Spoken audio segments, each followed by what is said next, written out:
Good evening and welcome to the Monday, November 10th, 2025 regular business meeting of the Olympia City Council.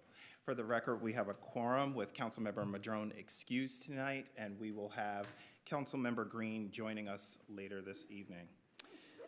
So before we move on to adopting our agenda, I do just want to take a moment to recognize our wonderful Assistant City Manager here, Stacy Ray, who is staffing tonight's meeting in the stead of our City Manager, Jay Burney, who is out for the week. So thanks, Stacy. And I also want to recognize the incident that took place last week in our community with the detention of somebody here by federal agents in the streets of our community. And I just want to take a moment to say that we are all very troubled by this occurrence happening here in our community. And we know that it has rocked many people who call Olympia home. And there's a lot of fear and anger and frustration over what's happened, and we understand that. But I do just want to ask the community to please, remain positive and to look out for each other, look out for community members, and please contact the city if you're looking for resources on how to help immigrants and refugees. There are lots of resources out there. And I also want to acknowledge that there is a lot of frustration around some of the equipment that we have here at the city, such as our flock cameras and the usage of those, and that there is very much some concern about them, given what has happened in other communities. But I will say that Olympia's flock cameras, we do have a legal clause that states in our contract that we do not permit the usage of any of our data of our flock cameras for purposes related to immigration enforcement. So any violation of that will be against that agreement. And we also have run an audit on the software, and we know that the database has not been accessed by any federal agents or entities at all. And so I just want to make it clear that audit confirms that the usage of those flock cameras did not result in any detainees or any detainments, rather, here in the city of Olympia. So with that, I believe we have our interim police chief on for a statement, Shelby Parker. Hello, Chief.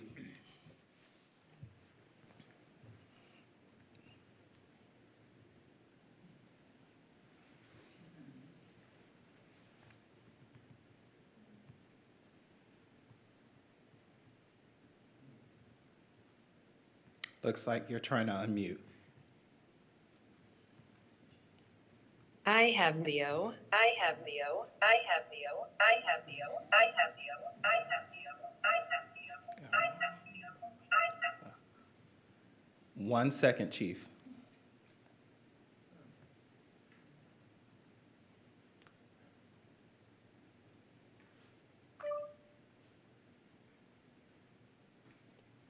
All right. I'm sorry for the technical difficulties. There you go, Virginia. Chief. It sounds like you can hear me on your end. We can.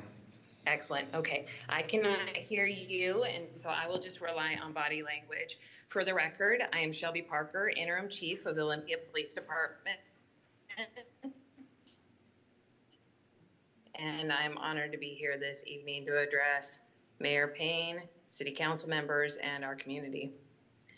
On Wednesday, federal immigration agents conducted enforcement action in Olympia, during which a community member was detained. This was a shocking and distressing event, and our thoughts are with the family of the detained individual, our community members who witnessed the incident, and anyone whose sense of safety was affected. The Olympia was not notified of or involved in this enforcement action. By state law, city resolution, and department policy, OPD does not cooperate or coordinate with federal immigration enforcement incident. So when OPD officers were dispatched to the area, parties had already left. Follow-up verification later confirmed that the detention was conducted by federal immigration agents acting under federal authority. Olympia is a sanctuary city, and OPD upholds the principles in both practice and policy. Federal immigration authorities do not have access to OPD systems or data, including the Flock Safety Camera Network. Olympia's Flock program is configured with the strictest data privacy and security safeguards available under Washington state law. In May of 2025, the city strengthened its Flock contract through an amendment that legally prohibits any data disclosure without the city's express written consent or valid legal order. Olympia retains exclusive control over all Flock data.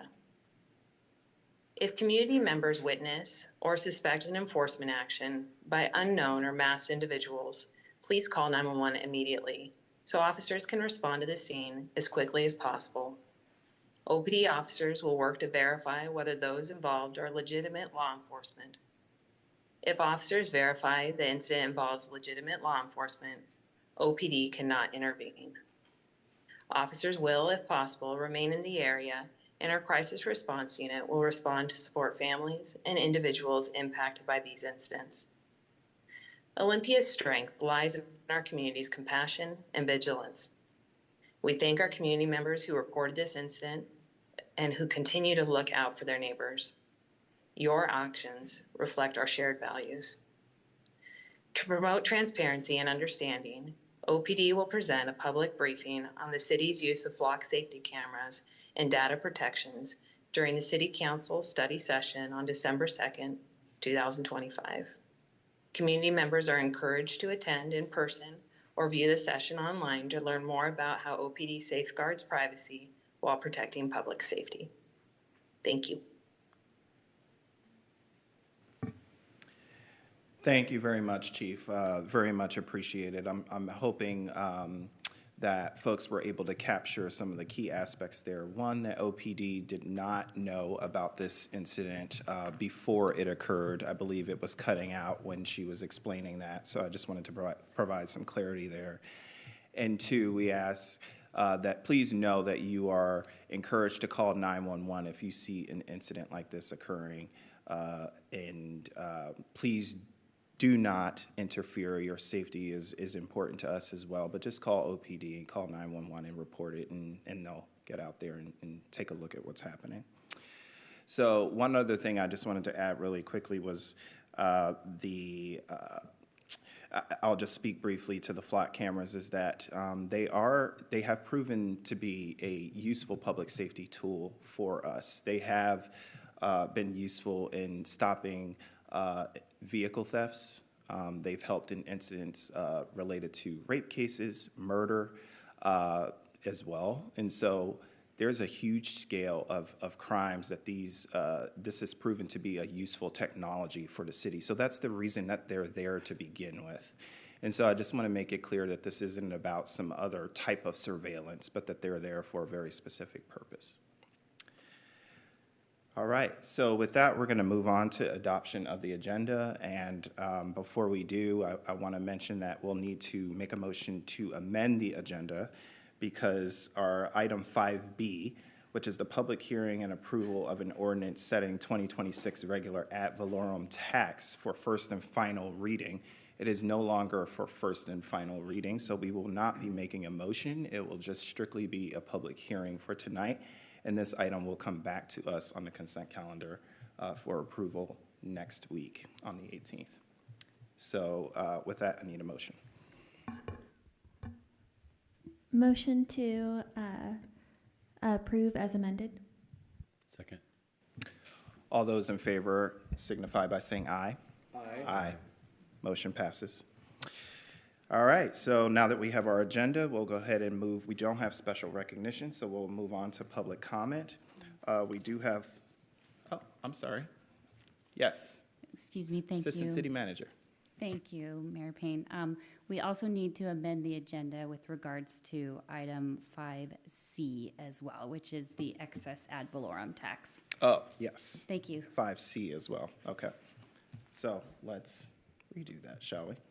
All right, so we are going to need a motion to amend the agenda for both items 5B and 5C that will strictly be public hearings with no action taken by the council, and these items will come back before us next week on the consent calendar. Move to approve as amended. Second. All those in favor signify by saying aye. Aye. Aye. We have an amended agenda. Thank you. Okay, so we're going to go ahead and roll right into public comment. Since we don't have special recognition, we do have a few people signed up in person as well as online. And it looks like some of you have recently spoken, and some of you have not. So just for purposes for those of you who have not spoken, there's a clock to my right, your left, indicating that you have 2 minutes of time for your comments. If you don't finish them in the 2 minutes allotted, feel free to email your comments to the remainder of the council, and you will speak here at this podium here that has a box with green, yellow, and red lights that indicates the time you have left. When you have the yellow light, you have about 30 seconds remaining in your comments before you get the red light. So we're going to go ahead and begin with our first public commenter, who is Karen Chenette. I hope I'm pronouncing that correctly. Yes.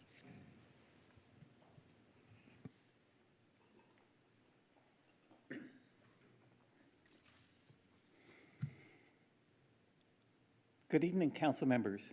My name is Karen Chenette, and I'm speaking on behalf of the League of Women Voters of Thurston County. I'd like to thank the City of Olympia for its continued commitment to equity and inclusion, and especially the staff who make that commitment real every day. We recognize that many jurisdictions, including Olympia, are facing serious budget shortfalls, and that at one point, the 2 full-time equity positions were at risk of elimination. We are relieved to see these roles preserved in the 2026 budget because the work that they do is essential to our community's health and cohesion. City staff have provided crucial support to the Thurston Forward Coalition and to this year's DEI Summit, helping to connect local governments, nonprofits, and residents in shared learning and collaboration. This is exactly the kind of cross-jurisdictional partnership that keeps equity work vibrant and effective. We also appreciate the efforts outlined in the city's Social Justice and Equity Commission 2025-26 work plan. From addressing discrimination to advancing reparations discussions to advising on the 2045 comprehensive plan, these are meaningful systemic initiatives that move Olympia forward toward its stated goal to eliminate racism and fulfill human rights for all people. On behalf of the League, I urge you to continue funding and supporting equity, staff, and programs, even in challenging times. This is the work that builds trust, belonging, and civic strengths we all depend upon. Thank you for your leadership and for standing with us as partners in this ongoing work. Thank you. Thank you very much. Next, we have Mr. Richard Burgess.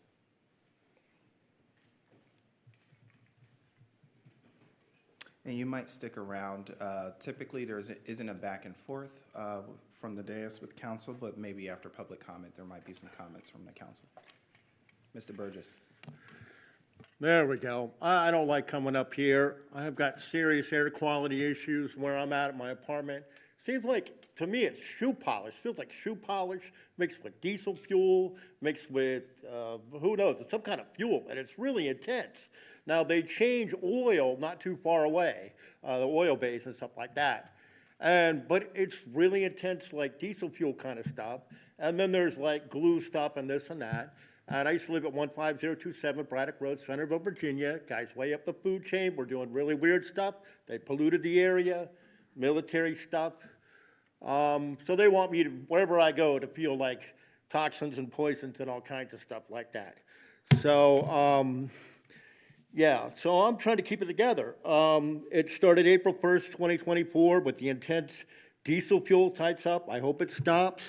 I'm on the housing thing. Hopefully I can relocate. Hopefully the air will just stop. I'm at 1-360-485-3632. My email is saxonjade333@gmail.com.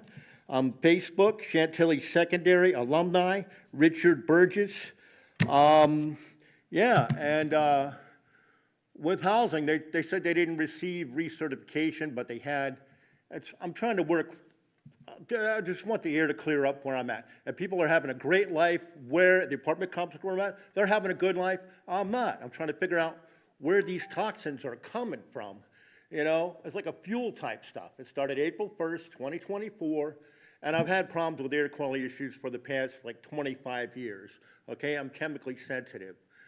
Hopefully the air can clear up, or I'm on housing. Hopefully I can relocate somewhere else. I'm on the housing voucher. I'm good, people. I'm not a criminal. I just have serious air quality issues.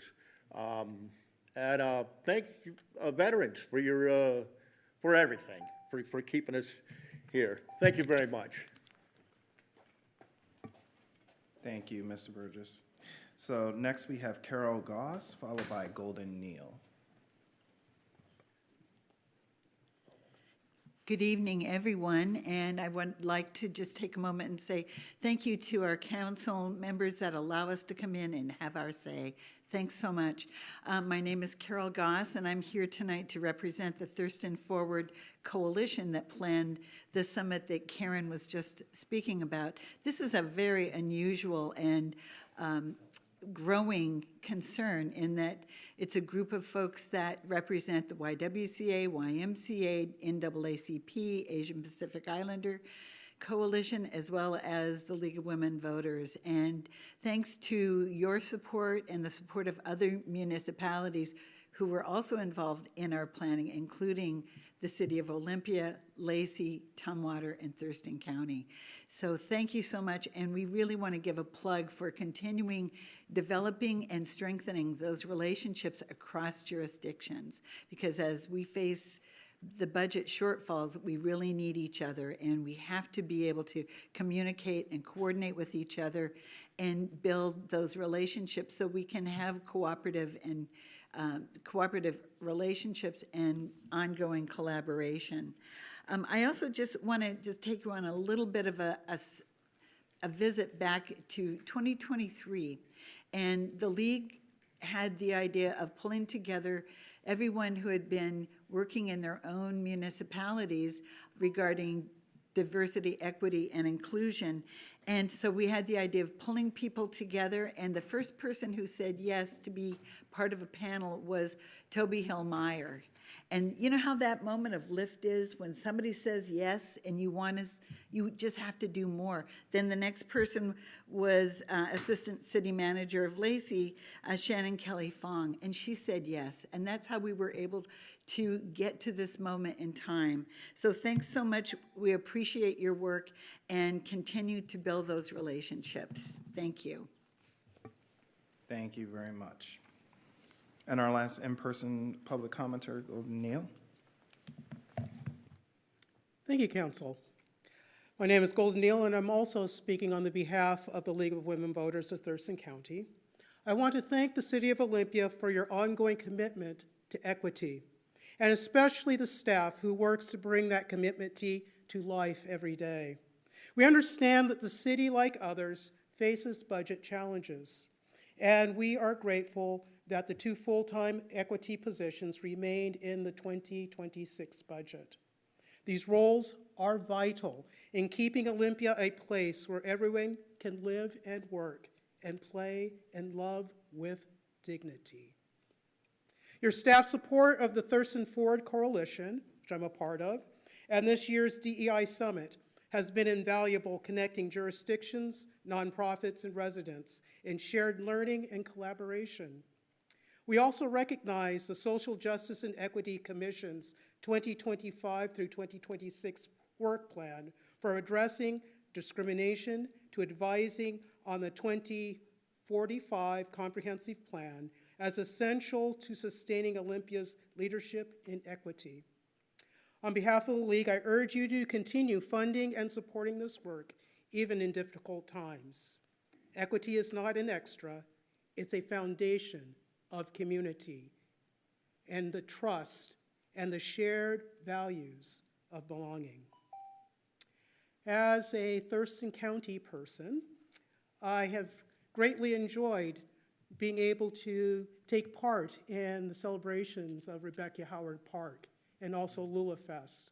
Great examples of the city's ability to reach out to a diverse community. And also as a person who's experienced discrimination in a larger corporation, your organization's ability to contribute and make sure that all employees are treated justly and with dignity is very important. Thank you. Thank you very much, Mr. Neal. All right, so we're going to transition to our online public commenters. We have two for tonight. So we'll start with Judy Barton, followed by Juan Diaz.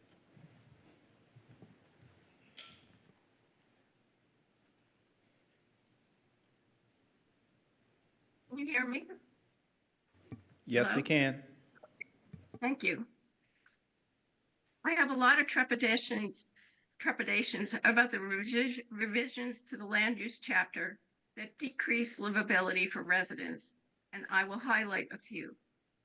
Policy 6.2 takes out consideration of livability and character in the design review process in favor of, and I quote, a streamlined review process to allow for sufficient housing. Eliminating from design review livability of neighborhoods in favor of developers' interests is a red flag warning about how little the city thinks of the residents who live here now. Policy 6.4, multifamily housing no longer needs to be reduced in size near lower density neighborhoods. Will we now have tall buildings dwarfing single-story houses? Page 54 states that each neighborhood should have sufficient housing densities to support frequent transit and neighborhood commercial. Similarly, policy 20.3 allows for increased density near neighborhood centers to sustain businesses and transit. This is a failed logic chain. It's backwards. Neighborhoods are here to support people, not transit and commercial interests. These policies and revisions dramatically fail to balance the interests of existing residents' livability as the city evolves. It shows how little the council respects the role current residents have in making Olympia a desirable place to live. I am very concerned that the pendulum you have swung so far will result in major mistakes that residents now and in the future will have to live with for generations. And thank you for taking my comments. Thank you, Judy.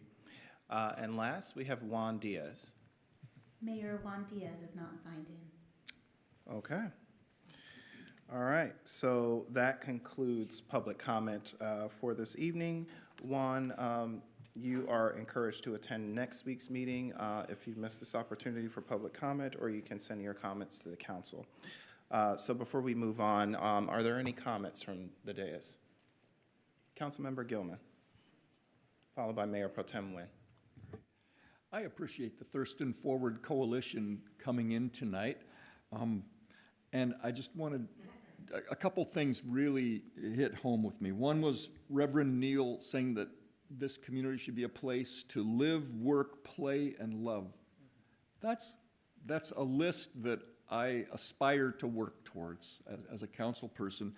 And I couldn't help but notice that Ms. Goss was holding a folder as she walked up, and it said, DEI ain't BAD.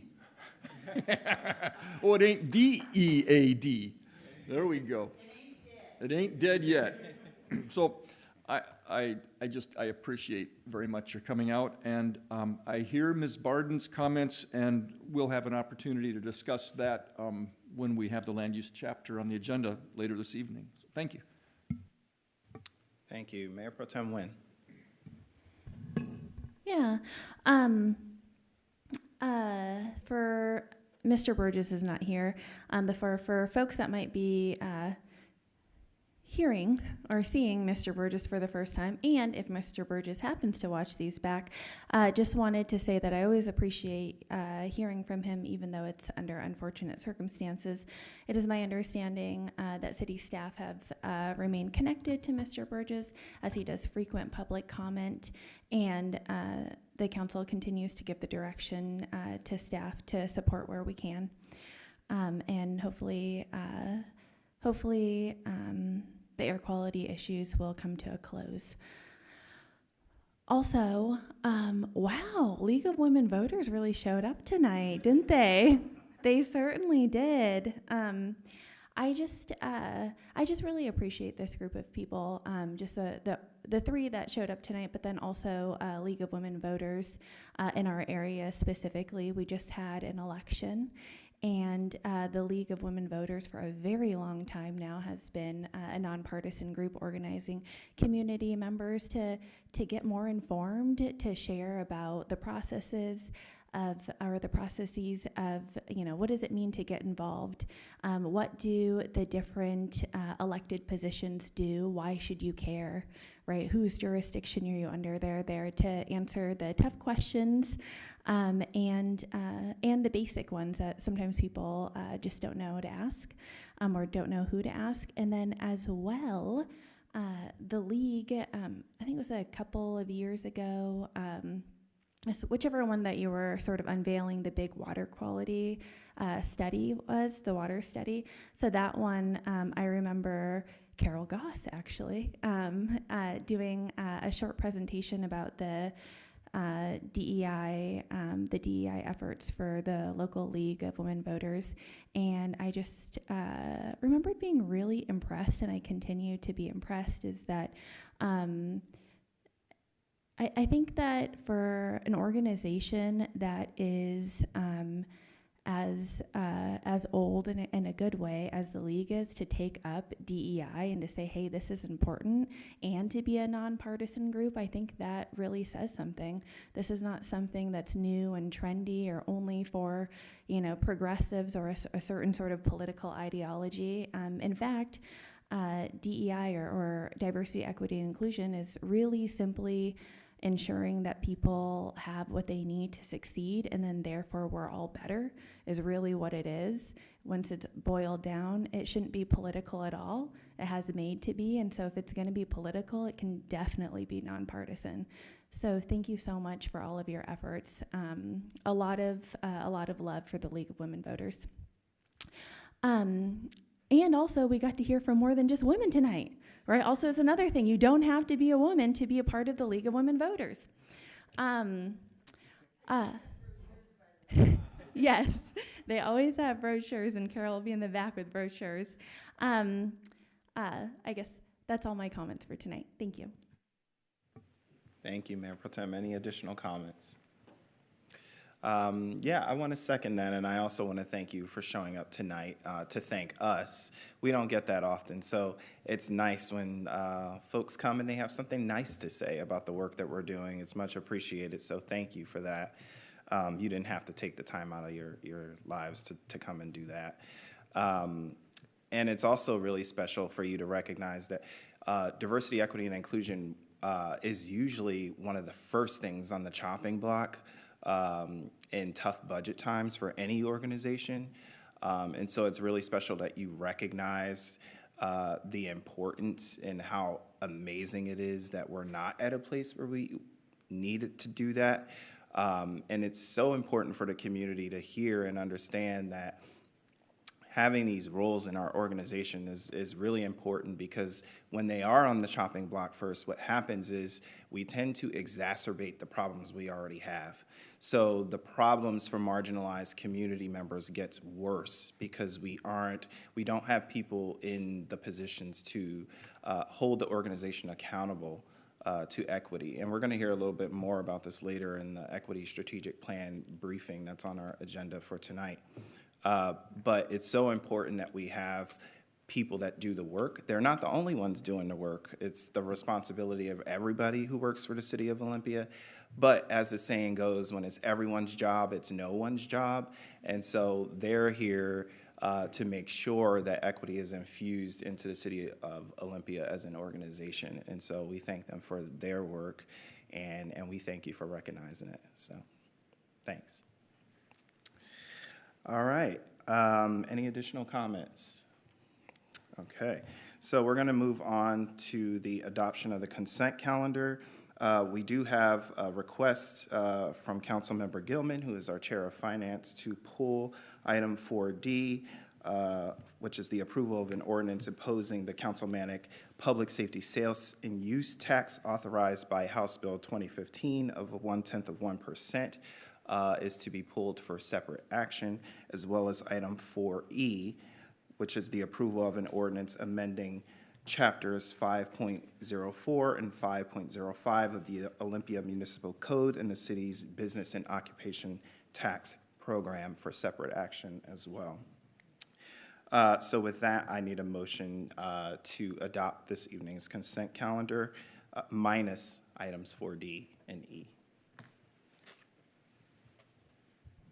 So moved.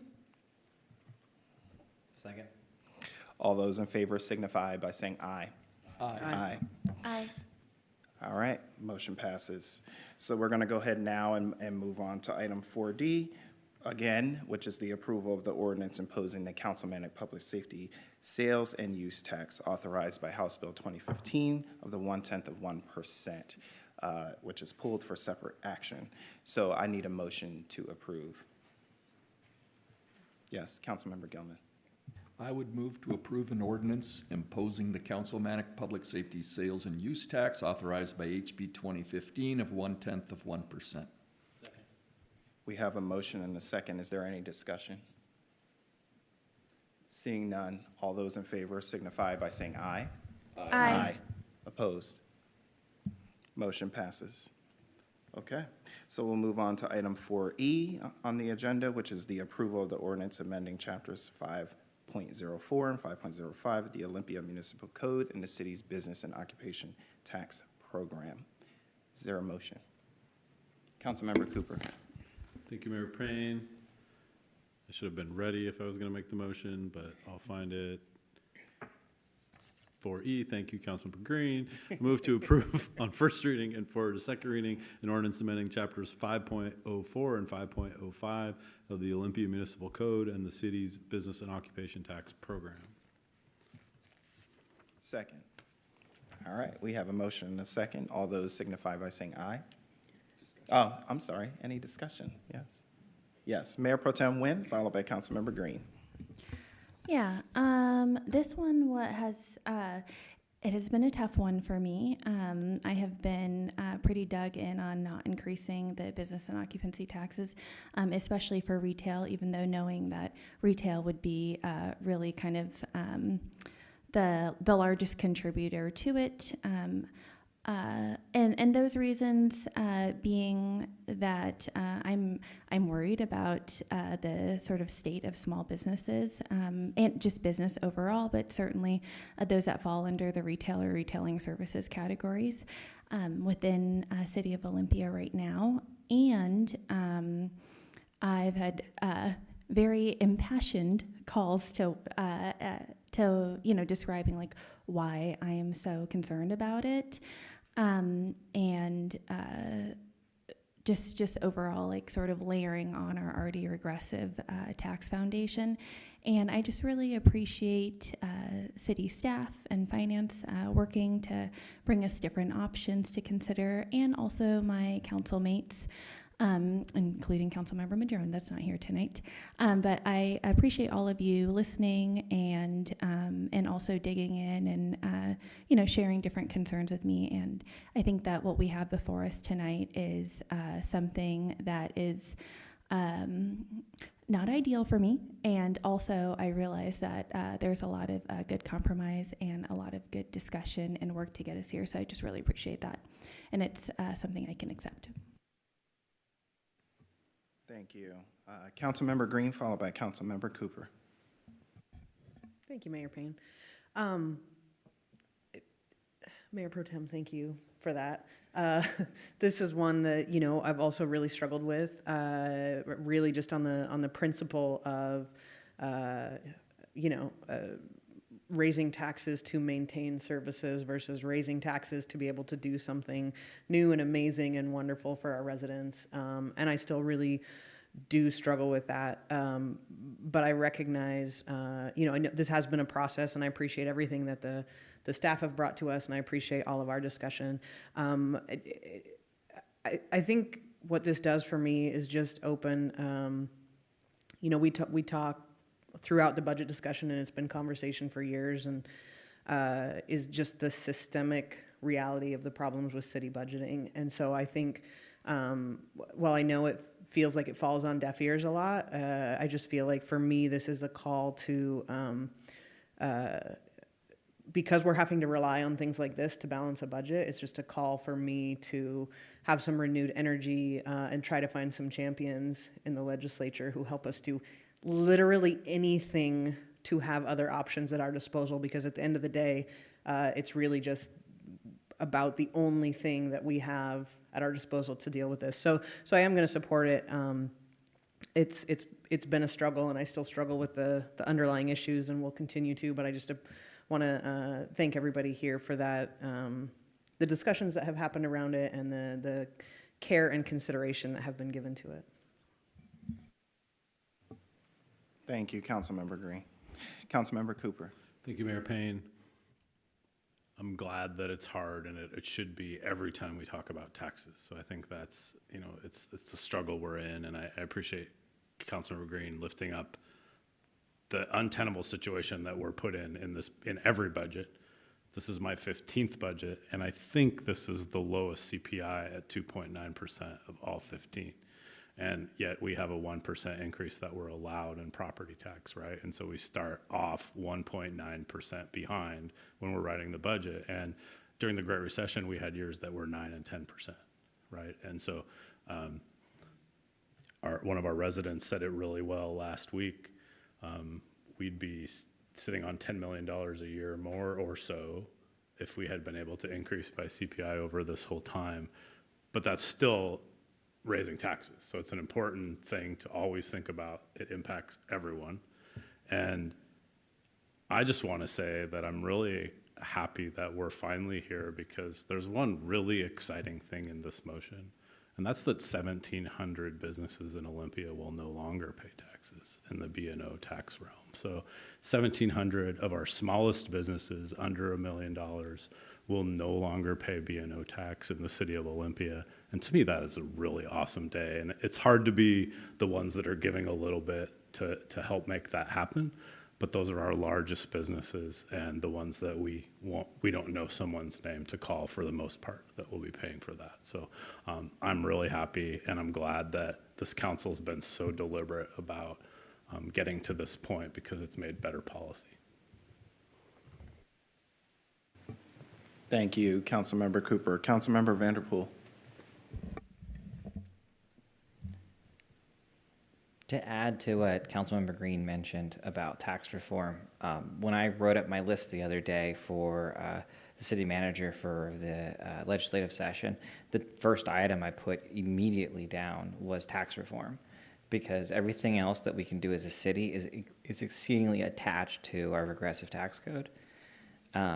Honestly, if we were able to actually pursue progressive taxes, we were able to change a lot of and explore different avenues that other states and other cities and other states are able to do that we are just limited by law to, then we wouldn't be pursuing sales tax over and over again, because even in sales tax is just not long-term stable like in income taxes, right? Or some other form of tax another state could, or another city, another state could do.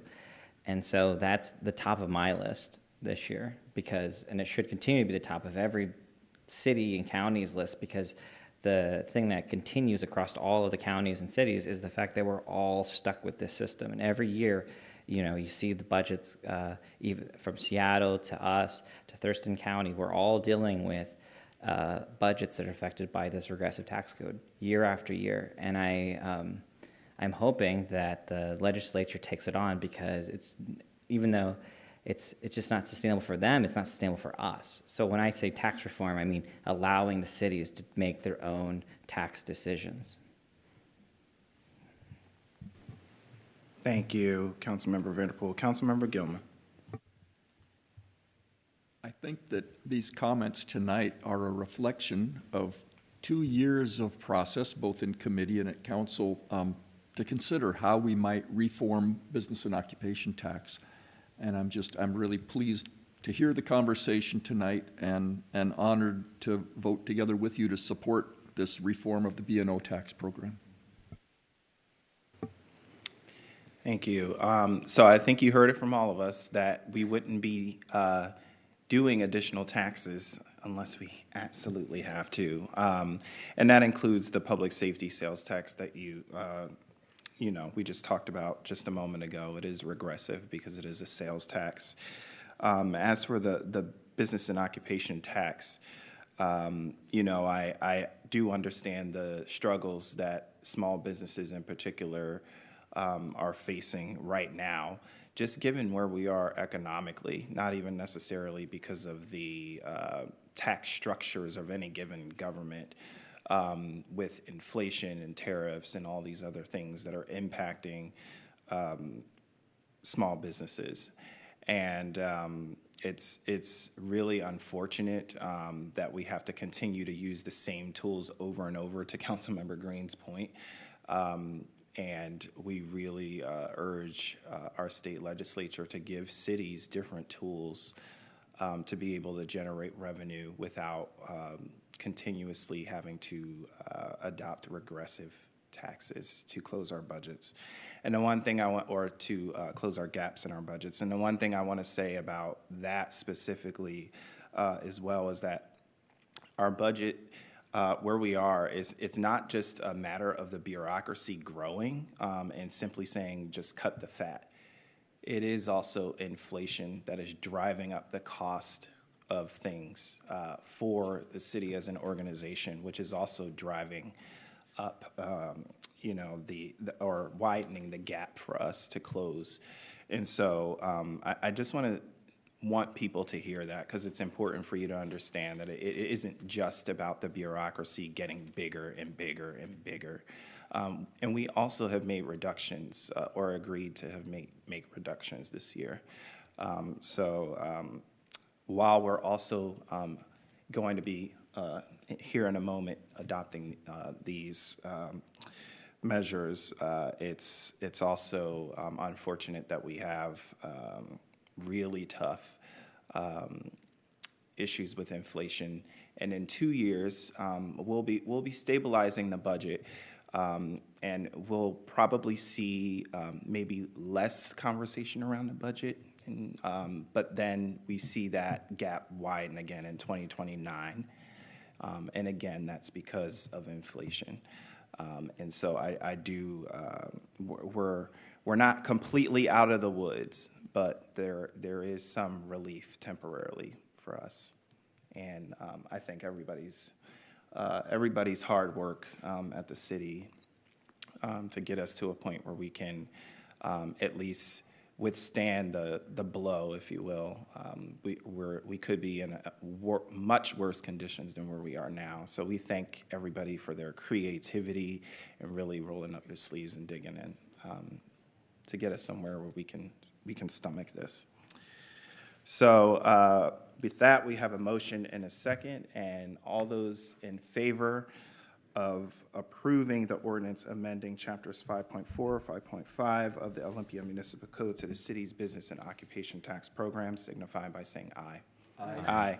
Opposed? Motion passes.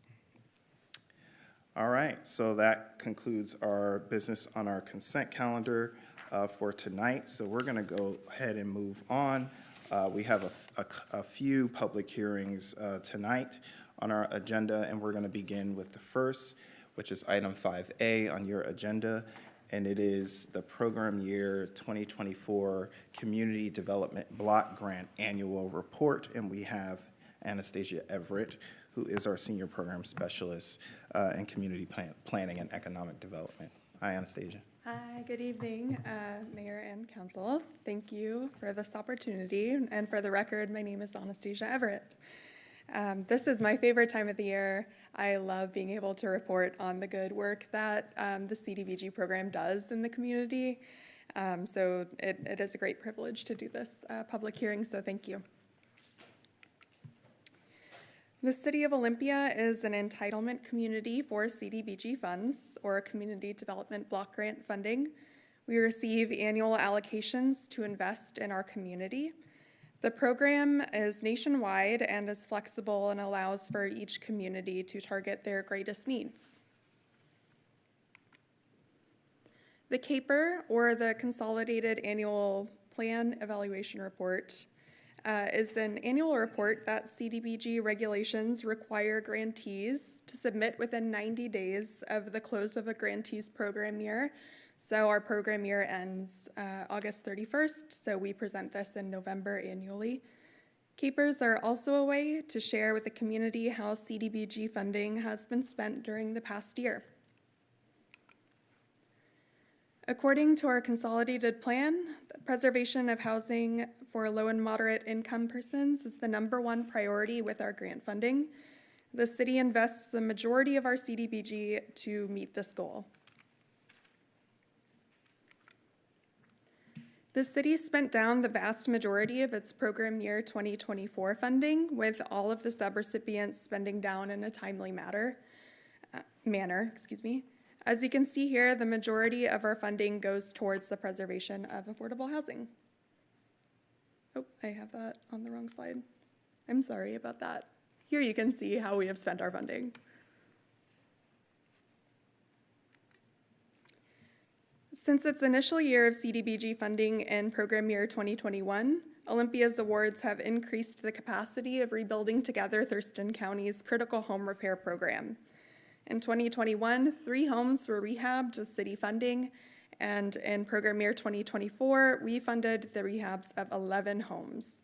The following slides are a brief showcase of some of their work. Rebuilding Together rehabilitated this community member's home with a budget of just under $5,000. They replaced failed windows, areas of unsafe deck and stairs, and repaired the walkway. City of Olympia CDBG funding was used for Rebuilding Day 2025. Over 21 volunteers donated 108 hours of their time to repaint this family home. And here are the before and during pictures of a project which was a deck replacement for a community member. And here is the finished project, and CDBG funds were leveraged with Rebuilding Together Thurston County volunteer staff, and the deck table was donated by Home Depot. Next, I'd like to share city-funded rehab projects completed by South Puget Sound Habitat for Humanity. South Puget Sound Habitat for Humanity provided critical home repair for 6 homeowners with program year 2024 funding, including 2 full re-roofs. Shown here is a re-roof project funded by Olympia CDBG for a community member. This is a great project. This homeowner's basement was flooding during heavy rainfalls in that little window you can see there.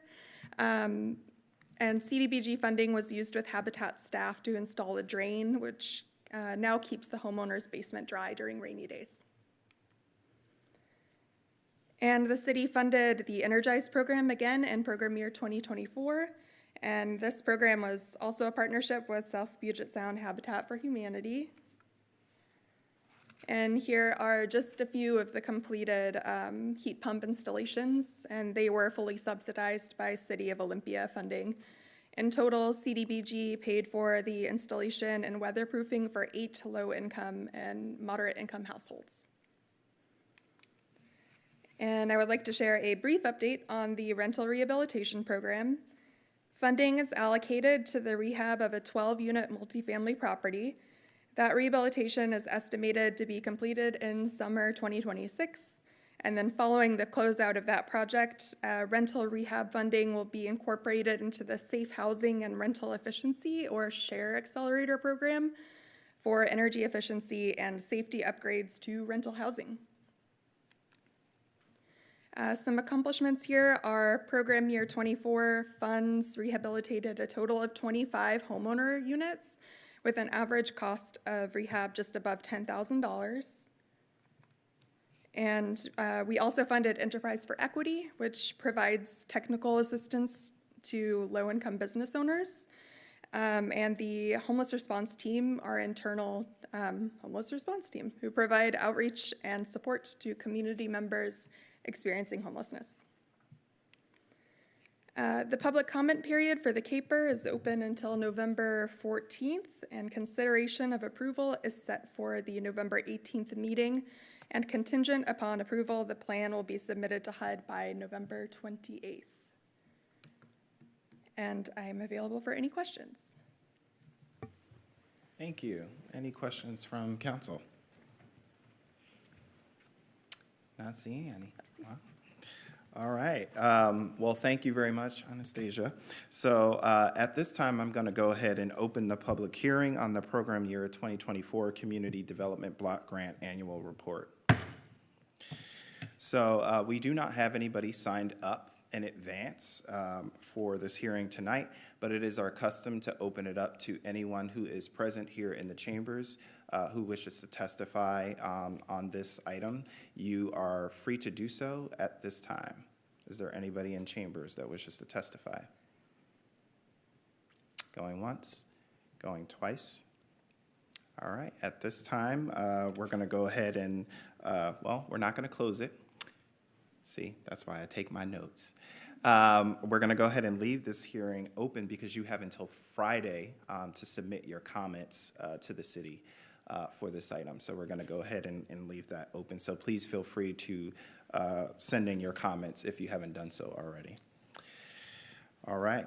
So at this time, we're going to go ahead and move on to our next agenda item, which is 5B, which is a public hearing and an approval of, or excuse me, just the public hearing on the 2026 regular ad valorem tax. And we have our Senior Budget and Finance Manager, Joan Lutz, who is presenting tonight.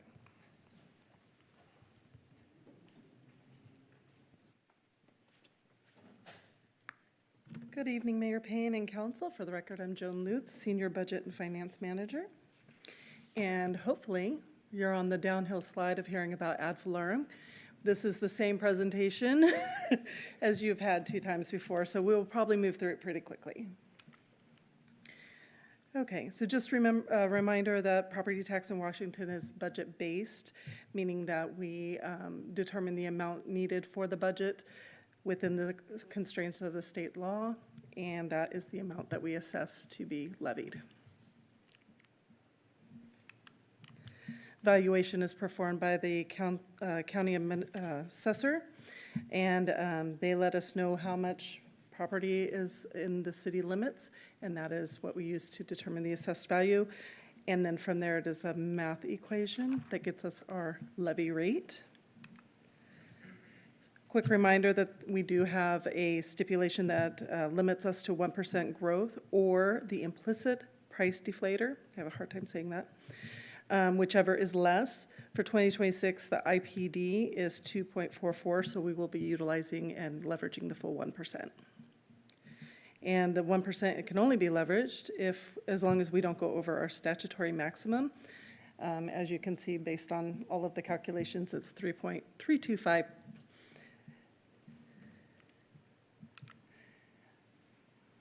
We're not the only ones who assess property tax. There's other entities within the state that do. And so the city's portion, you can see, is 18.16%. And then we do have a fire bonds, which will be on our next public hearing. And then also there is the Olympia Metropolitan Parks District for under 5%.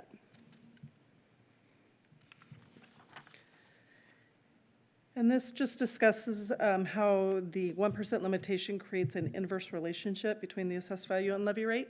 And I have added a teeter-totter. I was pretty proud of myself to come up with a visual. So So the assessed value, no matter what, with the 1% cap stays the same. So as the home assessed value goes up, the rate goes down, and vice versa. So our 2025 levy rate for collection in 2026, as you can see with all of the math, the 1% puts us at 1.77. We do get to add on the new construction and any state assessed values, which those have not been finalized yet. The ordinance states that we'll pick up the full amount, whatever it ends up being. So right now we're looking at about 1.822 per thousand. And then this is the impact for the property owner utilizing, pointing out not only the regular levy, but also the bond, which we'll talk in the next one, and then the OMPD, which you have just approved in the meeting prior to this. And that's all I have. Any questions? Thank you, Joan. Any questions from the council? All right, seeing none. Thank you very much. We'll see you back in a moment. All right, we also don't have anybody signed up for this hearing in advance. So we're going to go ahead now and open the public hearing on the 2026 regular ad valorem tax. So again, it is our custom to open it up to anybody who's present in chambers who wishes to testify in this hearing. Is there anybody who wishes to testify? Going once, going twice. All right, at this time, I'm going to close the public hearing on the 2026 regular ad valorem tax. So now we're going to move on to our next agenda item, 5C, which is also a public hearing on the 2026 excess ad valorem tax. And we have Joan Litz, our Budget and Finance Manager, presenting. Joan. Okay, so the excess levy is a voter-approved bond measure that allowed us in 2008 to issue bonds for fire service assets. And so what we levy is the amount necessary to pay the annual debt of $1,076,000.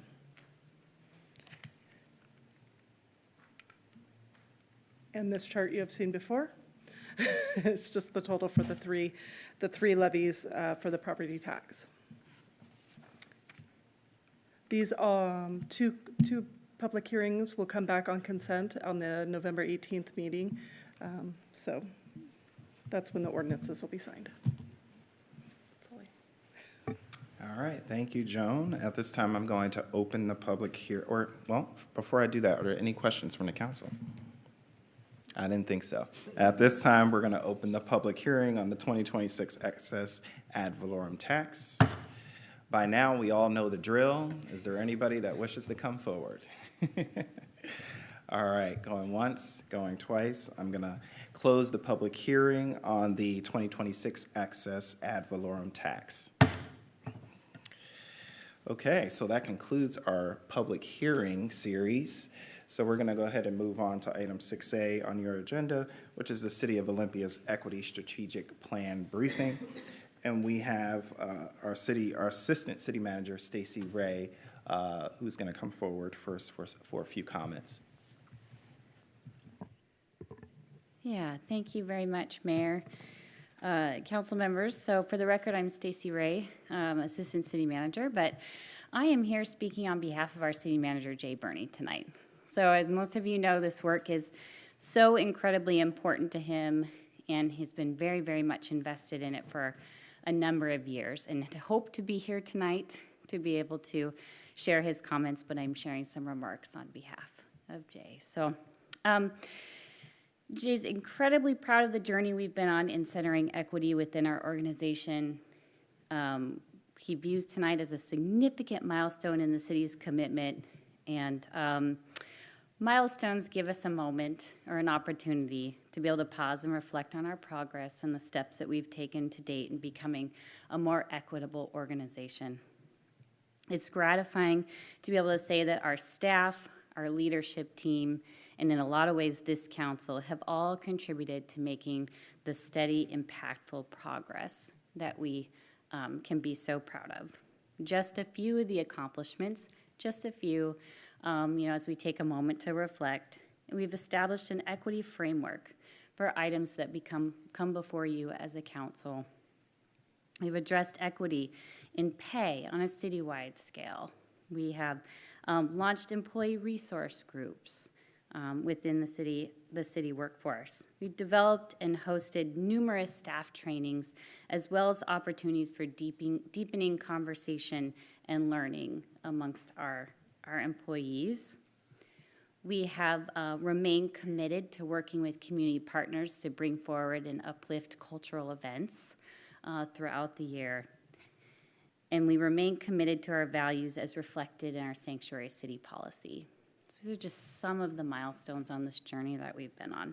And tonight we're exceptionally proud of the work that's coming before you next. In a moment, you're going to hear from Amelia Layton, a member of our Belonging Equity Action Team, also known as BEAT, about the city's first equity strategic plan. Kelly Drake and our BEAT members were committed to hosting and deeply listening to employees in every program, in every department, and co-creating a plan for employees that was with employees. The result is a plan that reflects our values, our voices, and lived experiences. Jay has shared, and we want you to know tonight, that we're ready to get to work on what's identified as the first-year priorities in the plan. Leadership will continue to come from staff, from the employees, but it will be alongside dedicated and accountable action by department directors and other leaders in the organization. So Jay said that we together are all responsible for creating the workplace culture that's inclusive, supportive, and respectful. So that makes us stronger, and in every way that makes us better able to serve our community and continue to work towards achieving the vision that they've outlined for us. So thank you for the opportunity again to share remarks on behalf of Jay and express just our extreme gratitude and pride as a leadership team, and I'll turn it over to Amelia.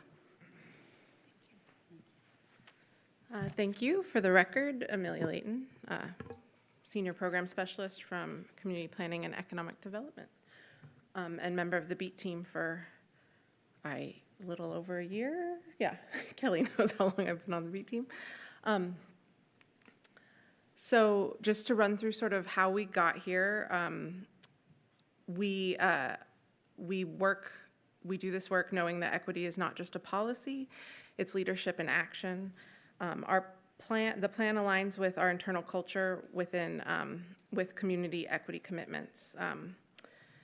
This plan lets us walk the talk inside our city government and strengthens public trust.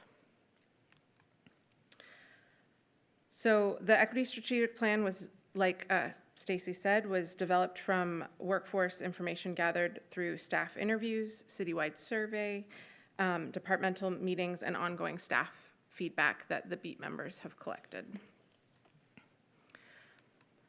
All that work led to our 2 strategic goals, and there's 2, but they're very heavy. So employees feel valued and included, and hiring policies and processes are consistent and aligned with diversity, equity, inclusion, and belonging. This goes with our vision and values that we have an inclusive, supportive, and respectful workplace, guided by Olympia's values of compassion, integrity, and effectiveness. It's anchored in the first order principles of addressing inequalities, leadership accountability, sustainability systems, and lifelong learning. So to reach our goals, we have some key strategies outlined. Staff feedback is formalized in decision-making, strengthening diversity, equity, and inclusion and belonging throughout the city. Tools, resources, and know-how to embed equity and inclusion throughout the workforce lifecycle and city operations. There's transparent, standardized operational processes, and wellness and flexible scheduling for staff. Those are the things that are going to help us get to some of those goals. Our actions and outcomes for 2026. are outlined here. So some actions: create employee feedback work groups, collect data, launch feedback mechanisms. Hopefully with this, we will see formalized staff feedback included in decision-making. Train and support leadership. ID exclusive sponsors for ERGs, executive sponsors, excuse me. And create ongoing reports from ERGs to E-Team. This is going to help a strong and resourceful employee resource groups. ID departments for internal equity teams, train staff and on ESP goals and strategies, create departmental work plans. And this is going to have departmental DEIB teams tackling diverse, universal and unique DEIB goals, because we understand that some departments have different needs. Where will we begin? We're going to assess, create, and support employee feedback mechanisms so staff voices continue to be heard and utilized. Establish clear standards and strong support for employee resource groups so staff have communities where their voices can influence city work. Create 1 to 2 departmental DEIB teams so that the work we're creating captures the unique needs of our departments. And in a more understandable flow way, we're here at the launch. We're working on the BEAT charter revision. Going into December, the work subgroup formation will be happening, and then in January 26th, we'll be ready to hit the ground running. What that looks like on a more detailed level. The launch, September 4th, the E-Team had a presentation. September 11th, the ESP was launched at the employee recognition event. We're here now at council presentation. November 17th, it will be launched again at Inside Oli, so everyone on staff can hear. And then December 1st, we're going to the Social Justice and Equity Commission to give them a rundown of this as well. The BEAT charter revision is something we're working on right now at BEAT, and we're reviewing and revising the charter for clarity, roles, expectations, and accountability as it was created years ago with this body of work in mind, and now we're at a different point where it's time to look back and forward. Work and subgroup formation. So identify staff feedback work group members from across the city for a work group. Build steps for work groups and subgroups. Some identified subgroups that we've found already is data gaps, creation, and utilization. How do we collect information from our staff? Develop performance measures, training resource identification and creation, communications, how do we talk about the work, and a dashboard for how we can know where we're at as far as our goals. And then January onward, so work groups and subgroups will begin working, training and orientation to process for work, including leadership, expectations, and accountability. Focus works on strengthening the ERGs will begin. And I want to highlight everyone who has been a part of this work on the Belonging and Equity Action Team. Our members are listed on the left, and our former members are listed on the right. And if there's any questions, I'm here, and Kelly is here as well if I don't have an answer. Thank you very much, Amelia. Oh, and for those who were listening to the presentation, ERGs, Employee Resource Groups. Thank you. Any questions or comments from council? Councilmember Gilman. I'm just so excited about, over several years, the number of employees who've been involved in shaping something to strengthen our organization and hopefully make a better workplace for everybody. And I wanted to shout out the staff members who are here tonight supporting this effort. I'm glad you showed up to be part of this. Thank you, Amelia. Thanks. Thank you.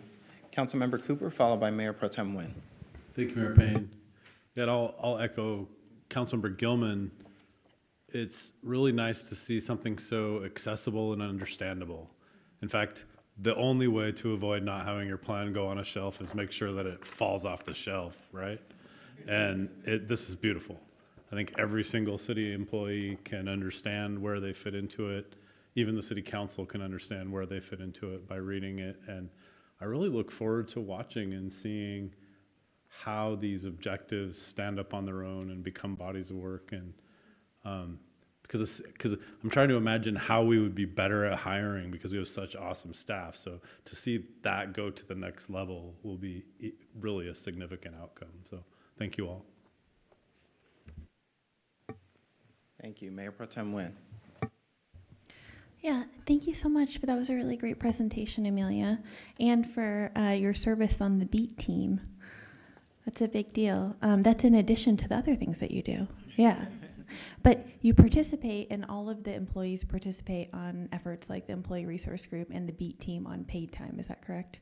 Okay, that is important. So that's part of the, of course you have to get your actual work duties done, but for city leadership to allow staff time within reason to participate in these types of activities, I think that really goes far to say, hey, what are our priorities actually, right? So we have been, as a city council, sort of keeping tabs and receiving various updates, but it's so great to have something like this in hand. To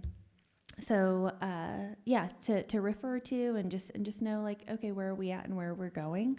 So that was a really helpful timeline. These are some curiosities of mine that don't need answers right now. So I look forward to, as a city council, seeing employee feedback.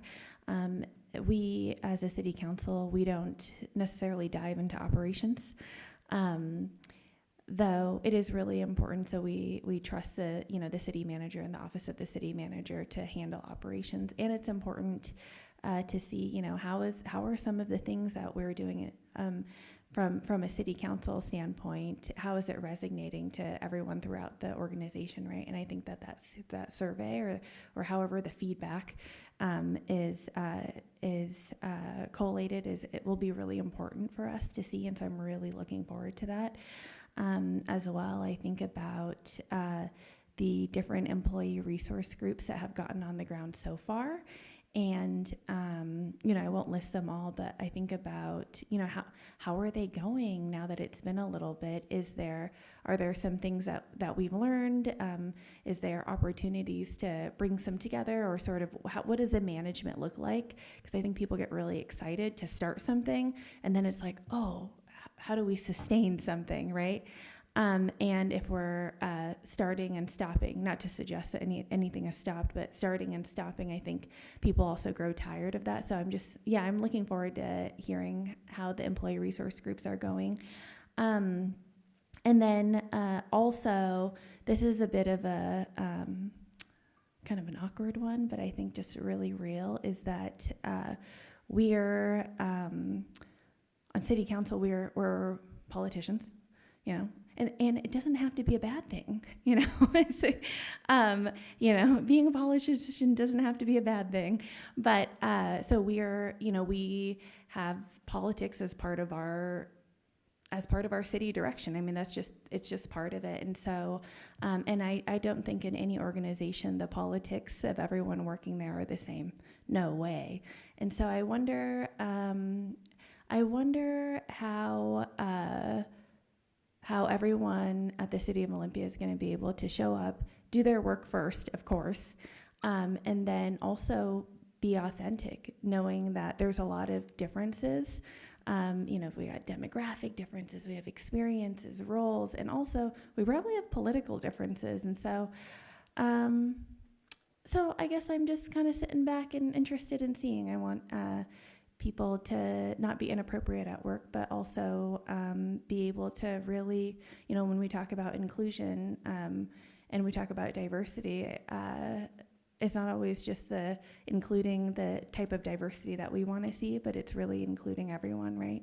So, so just kind of some curiosities that are kicking around for me. I really, really appreciate this. This is a lot of good work. That last, second to last slide you have, obviously it's been touched by a lot of different hands to get us here today. So thank you. Thank you. Any additional comments? Councilmember Vanderpool. One thing that that sticks out to me and that I think is very important. Just one of the many things that are in here, and that's to employees feel valued and included.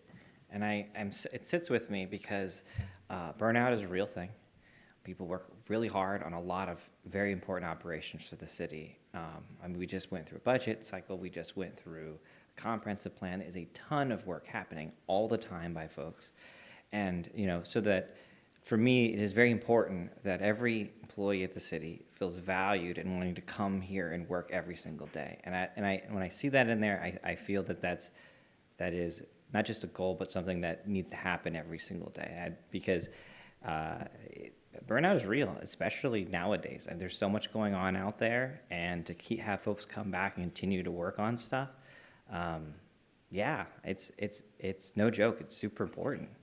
So, and as council members, as folks that are, a part-time job making a lot of decisions that drive a lot of the policy, to have folks take our feedback and turn it into policies that they work on day and day on, and then we can have a meeting and then we'll change something, and you know what I mean. To be able to handle that and manage that is it's a lot. So I want everyone, staff, to know that you're valued for everything you do when it comes to this. I mean, and I'm hoping this will continue to move forward, and we'll continue to see more ways to ensure that folks don't feel burned out and feel welcomed here at the City of Olympia.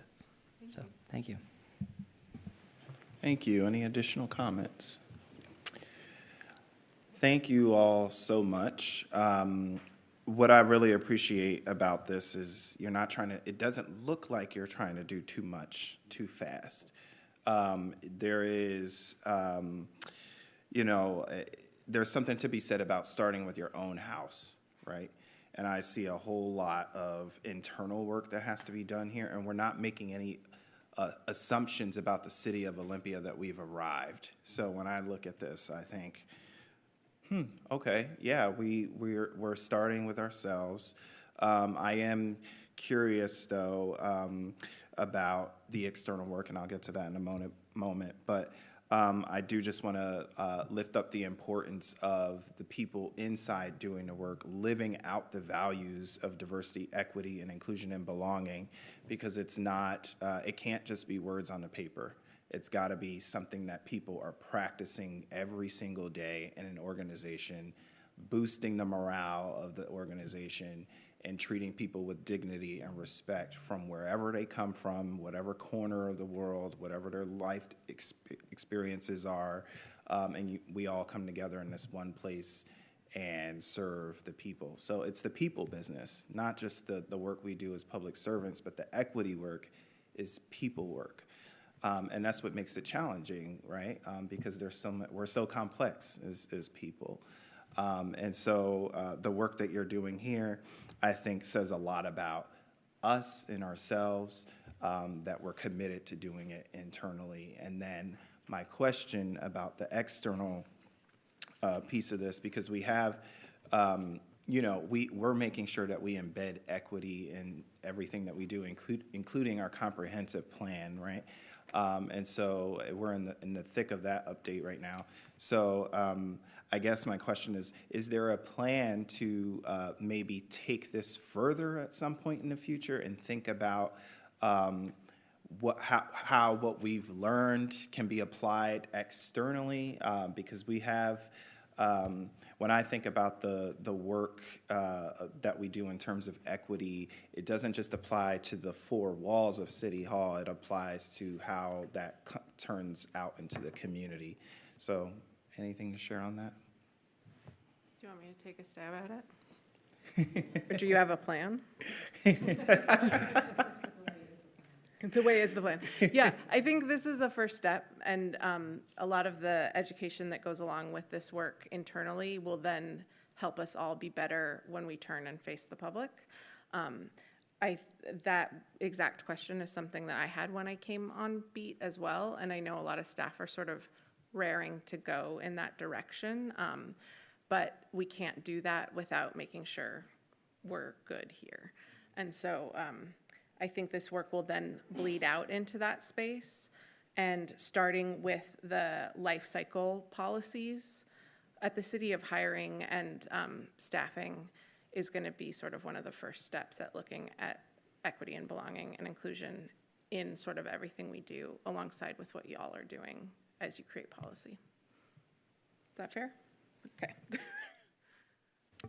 Great, thank you. Assistant City Manager Stacey Ray. Thank you, Mayor. I'll also add too that I think you'll see coming forward, shortly here, some work that the Social Justice and Equity Commission is doing around the experiences of discrimination research that was done last year, and I think that's also an initial step that complements this work, but is looking externally in terms of what's their role as a commission, and what's our role in a city in terms of approaching discrimination in our community and fulfilling that mission as well. So I think these are very complementary areas in which we're moving forward in our equity goals. The other thing I'll add too is that I think what you may be alluding to is there are other communities that have equity strategic plans in terms of how they provide programs and services to the community. So I think while that hasn't been a conversation yet, I know that a lot of us have kind of been holding that as a future next step, if that sounds like what you're referring to. That's exactly what I'm referring to. So yeah, thank you. That's great, and it's a nice reminder too about the experiences of discrimination report. I think that's actually probably a great starting point to start the work of the external work for programs and services. So all right, yes, Councilmember Cooper. Thank you, Mayor Payne. Your question reminded me of when the city manager and I met. I think it was around one of the Trans Days of Remembrance when we had, I think it was our first resolution around working with our trans community really deliberately and overtly. And in that conversation, one of the challenges that was given to us, and I think this is in line with your question, is how do we go out and tell the human resources story that we're practicing internally to other HR professionals in our community so they know that there's new expectations in this space. And I think that's the place where I'd love to, really get creative around how can the beat and Manny and the team, provide opportunity for people to learn in human resources around this conversation about not only that it's the right work, but it also gives you, better employees who stay longer, and that translates into ROI for the stakeholder. So that's just what I wanted to bring that up with your question. Yeah, that's a really great point, especially because I think to some degree, by nature, human resource departments are risk averse, and equity work is sometimes it's about taking risk. So so that's a point well taken. Any additional comments? All right, thank you, Amelia. And thank you to our staff who spent so much time working on this, and to all of our BEAT current and former members. Thank you so much for your work. We appreciate it. Can we give them a round of applause?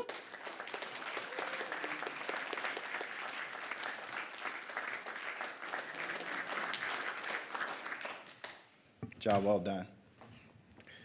Okay, so we're going to go ahead and move on to our next agenda item, which is 6B, and it is the approval of a resolution accepting the Olympia 2045 Land Use and Urban Design chapter of the Comprehensive Plan. And we have David Ginther, who is a senior planner, presenting this evening. Hi, David. Hello there. Good evening. Yes, you have seen this a couple of times. It's been through a bit of review. I'll go through the presentation for you to give you a reminder as to what this chapter is about and the changes for it. And then we'll get back to, hand it back over to you. This chapter has roughly a dozen sections in it. And I want to point out that the housing section that was in it was removed because we have a brand new housing chapter in the comprehensive plan. And then an annexation section was added. That came from the public participation and partners chapter. So those are the two changes related to how many sections there are in the chapter. It's really hard to fit on one page all of the changes to this chapter. There were so many. What I attempted to do was try to narrow those down into, or funnel those into general categories. And some of them are, most of them are here, not able to fit everything. but I did want to go through a list just to give you an idea of some of the main changes, the general changes to the chapter. We dealt with accessibility in a number of locations, as well as equity in the land use planning. Social interaction was a very interesting one, and that's through land use design. That came out of the public comment that would be an important aspect in our community to ensure and encourage social interaction through how we do land use planning. We did get comments that the zoning code is a bit complex and could use some simplification, as well as the number of zone districts we have. We do have a lot of zone districts. Public art, as well as public spaces, those issues were addressed in the chapter, and the public art one was expanded in the chapter as well. I mentioned the annexation just a minute ago, and moratoriums and transfer of development rights, those were moved from another chapter into this chapter because they're more land use oriented. And just for those in the audience, many of you know what transfer of development rights is, but I wanted to at least explain it for, maybe we have a few in the audience who may not know. Essentially, it's a program that is run in the county here with participation by the cities. And if you want to have an extra dwelling unit on your property where the zoning says you're at the limit, you can do a transfer of development right. We do have that available in one zone, and what you do is there is a list the county maintains of people who are interested in selling a development right from their rural property so it can be used in an urban area such as the city. Moving right on, the urban agriculture section in the chapter was enhanced significantly. We had a number of recommendations from a couple of years back when that was a topic of study. And this is mentioned a few times throughout the chapter about how it's important to have a variety of housing types for the variety of community members, differing incomes, differing lifestyles, and household sizes. And then the last one here is the neighborhood centers. We did a bit of work on that to help refine that and make that work a little bit better. All right. Public comment. Again, we got a lot of public comment. I included it in the agenda item for tonight. These are a few of the main points that I was able to, that seemed to stick out from all of the comments that we got. The community felt it was very important that the city continue and to improve upon collaboration with neighborhoods to do neighborhood planning. I mentioned the social interaction through land use design just a minute ago. And then accessibility for all members of the community. That one is reiterated throughout the chapter. We've got the equity and land use planning. The staff report does mention a couple of specific policies regarding equity. There was a lot of comments on the urban residential land use designation, and that is a new one, and I do have a slide on that in a minute, so I'll explain that in more detail in a minute. And again, the large number of zone districts and complex zoning. And then we did have, I will say, varying views on the small-scale commercial uses in residential neighborhoods. So there's been a lot of work on that particular issue. Oops, looks like I got one slide ahead. Okay. Or did I get behind? I got one slide behind. I'm sorry. I skipped one. With the community engagement, we started in 2024 with an open house.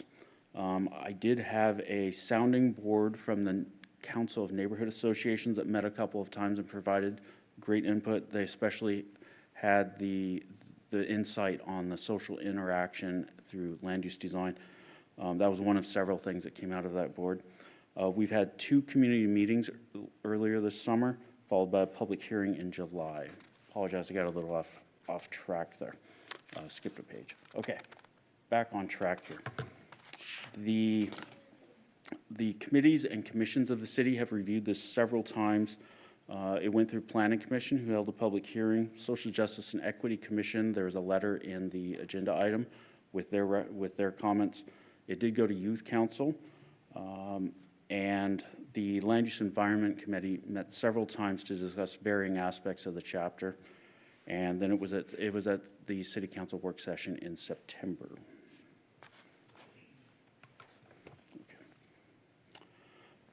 I'll go over the recommendations from the Planning Commission, and we'll move through the other committee recommendations as well. The Planning Commission did recommend approval of including the new urban residential future land use designation. They did have support for that. Small-scale commercial uses in neighborhoods, and I've tried to put the policy numbers in here so that they can be referenced if needed.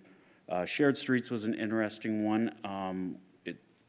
It will be more likely to be addressed in another chapter of the comprehensive plan, but it was thought to be important to at least put it in here so that it can be something that addressed in the future, possibly in other master plans.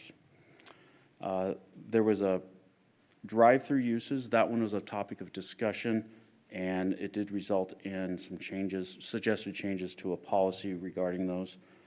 And then the urban corridors future land use designation, there was a recommendation to reevaluate those.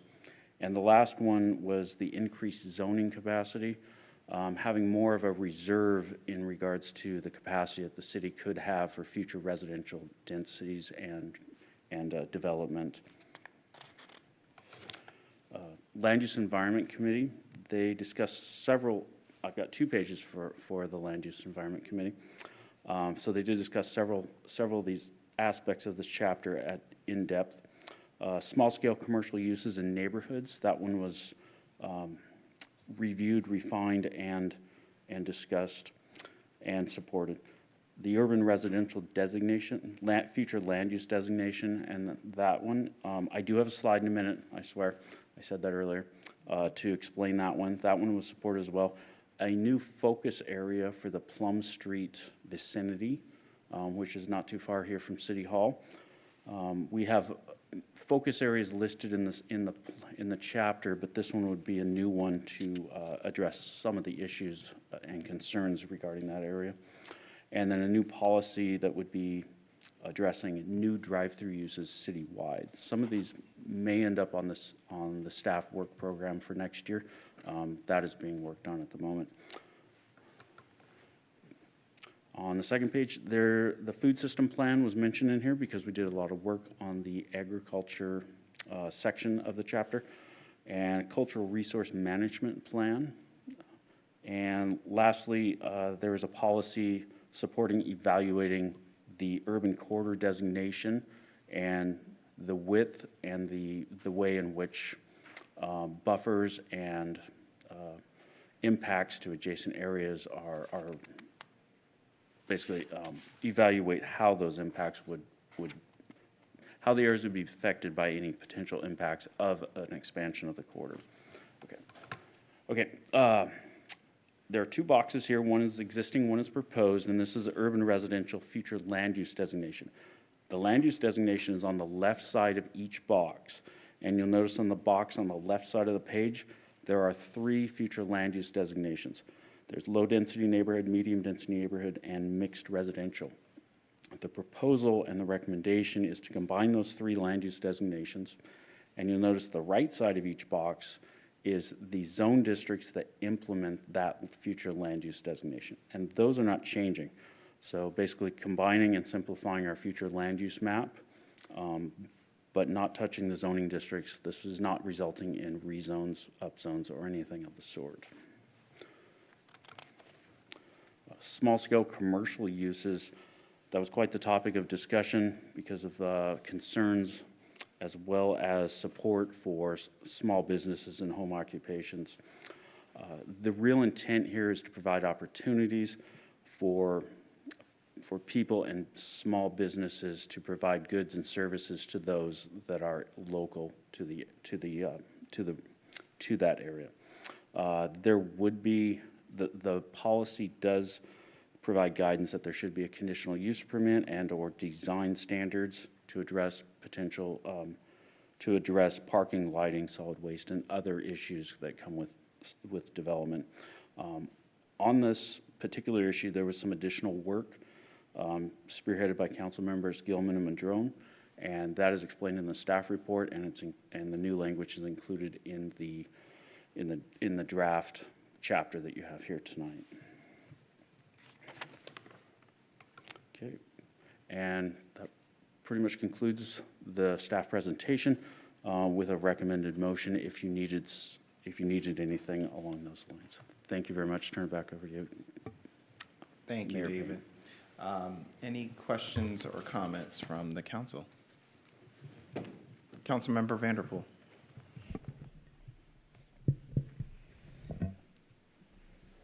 If any other councilmates have questions about this, let me know. I feel like I've read this chapter probably 3-4 times now. This in the housing chapter has been a lot of work in the making. I have to say that there are some items that members of the public had concerns about that I can't speak for all of land use, but next year I'm hoping we can start looking at some of the vacancy issues. I know there's some folks from South Capitol neighborhood here. That's something I want us to be on our work plan for next year, to really look at some of our vacancies, especially housing and commercial issues. I also have heard concerns from members of the public about affordability, and I'm glad we've put a lot of that in there. But there are a lot of things that I believe that we could continue to explore as a city to try to provide more, I guess, alternatives to market housing, deal with more of our housing affordability, in addition to the need to build housing for different income types and different shapes, and as it says in the chapter, that for various backgrounds and sizes and this and that. And so, yeah, I'm here as if anyone has any questions. Thank you very much. Councilmember Gilman.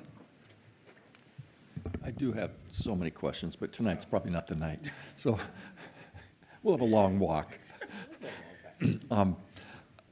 As I was reading the chapter again and thinking about like the inclusion of that simplifying zoning districts it's kind of a work plan item for the near term, but it's in the 10-year update. And I think it's because this whole document is a reflection of a 1.5 year long conversation about both harmonizing with changes from state legislation and listening to the community. And the three of you on land use putting a lot of thinking in alongside staff.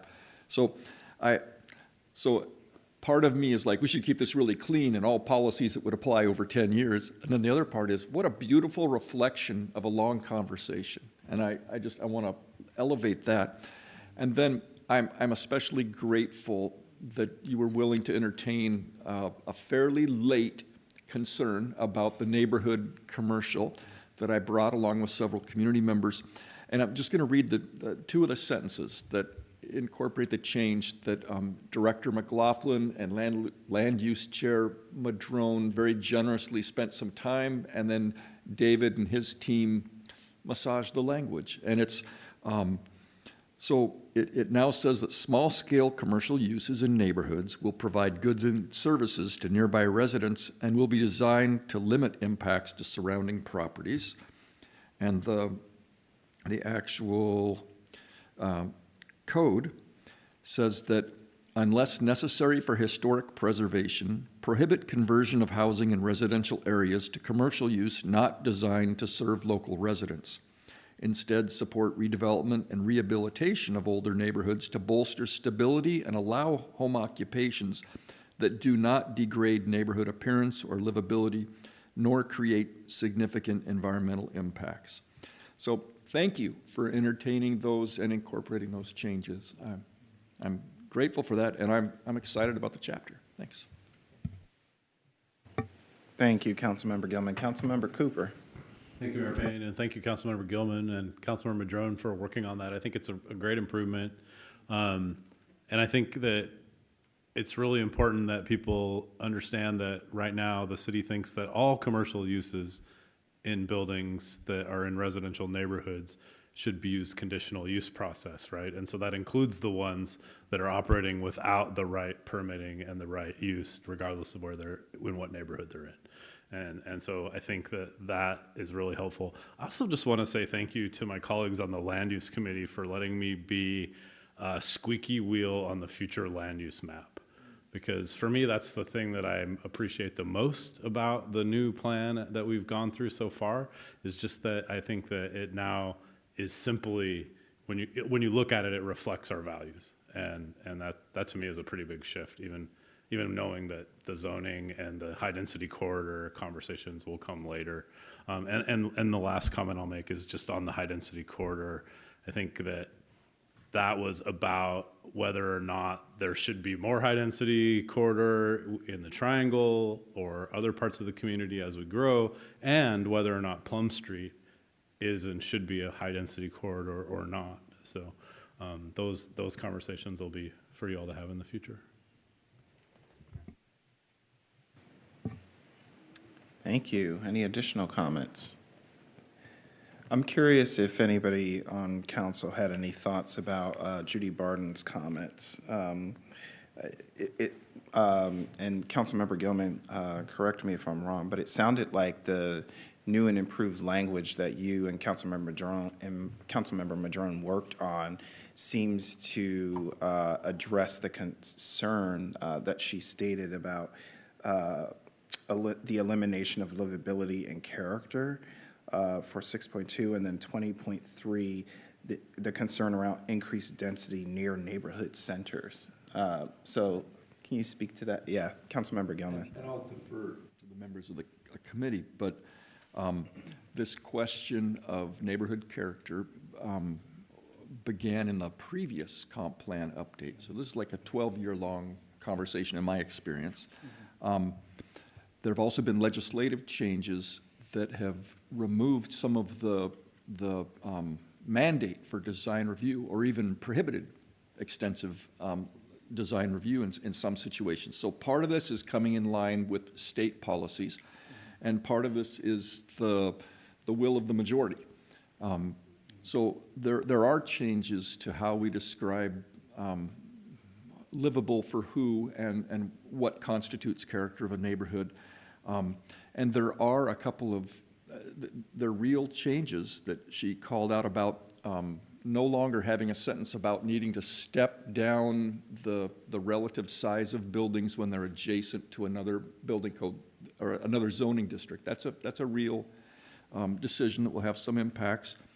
And the neighborhood centers has been a years-long chase to try to cultivate more neighborhood-facing retail, and the language that we changed does help in that clarifying home occupation and neighborhood-facing businesses. But the neighborhood centers is a lot bigger conversation about trying to sort of master plan and hope, like we did at Water Street, and hope that there'll be a redevelopment. So I'd be glad to have my colleagues weigh in, but I appreciate Judy's comments this evening, and the home occupation is one small piece of that set of concerns. Thank you. Yes. All right. Any additional comments? I think I'm okay. I think I just wanted to hear, because, yes, do you have something? Yeah, okay, go ahead. Thank you, Mayor Payne. Let me just add, I think the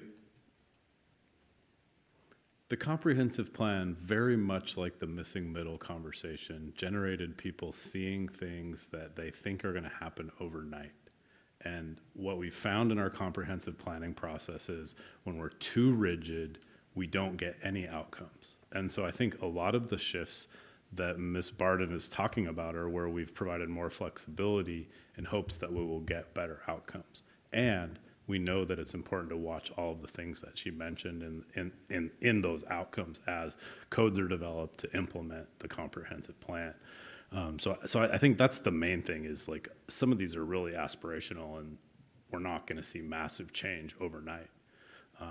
And especially with the aspect of commercial services in our neighborhoods. We've been, Councilmember Gilman was talking about this, we've been trying with the neighborhood centers for a long time. I mean, I have this, the first person that ever told me about a neighborhood center was Jerry Parker. And I have this stone remembering his life right here on my desk. But it's been a long conversation, and by saying this is the place that you can grow nowhere else around here. We've just made it too difficult for people to imagine using their property for anything other than what's already there. So. Thank you. Councilmember Vanderpool. We don't have all night. I could feel it because I did my capstone at Evergreen on neighborhood centers, 15-minute cities, and then all that jazz. So I think to kind of, there are two thoughts I have here, right? And I think the first thought is getting to affordable housing that people can afford, and the need to change zoning and not thinking of it just about private developers. Non-market developers, whether it's Habitat or it's a cooperative or it's a land trust, they have to use the same zoning code as the private market. And to me, that's the first step, right? And the thing about zoning, the thing about making land use changes is that it is always a learning process, because you make a change, like the missing middle, and then you run into another barrier, and then another barrier, and another barrier. And this is because the whole code system that exists is years built on years of changes, and it's hard to get back to the way cities originally developed, which is before codes. But before we did that, we would just build cities, and we'd build it by the water, and we made a lot of mistakes along the way, like putting cities, like trying to do infill or trying to use fill to build a city, and not having fire codes, and doing all types of stuff that we've learned over the years. But getting back to allowing development to happen anywhere a little bit more equitably across the city I think is very important. And when you do, Councilmember Cooper mentions this, if you do say we're right here, this spot can only be commercial, that's up, it could be years before that piece of property becomes available. And even then, someone might decide to build housing there instead of commercial, or mixed use, right? Housing above. So we have to, I've come to the compromise of saying that we have to have permits. We have to be able to have a process of saying, okay, we're going to allow the commercial, but it needs to be a use that says it has a permit license to be able to do that operation of business, which sounds reasonable, honestly. And and some of that will help us with some of the vacancy problems we have in the city, where we have a business operating, but they don't have a license to operate because they're a business. They're lobbying rather than actually running a business that locals can come in and buy goods from, right? And so that's kind of the balance that I believe that we've struck with this in a lot of ways. Thank you.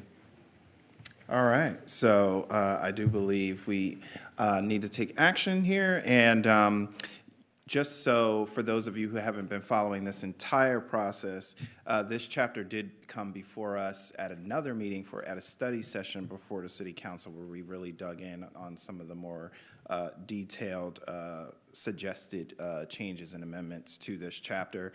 This is the approval to accept this chapter, which then will be part of adopting the entire slate of chapters. The entirety of the comprehensive plan will come back before us for adoption next month.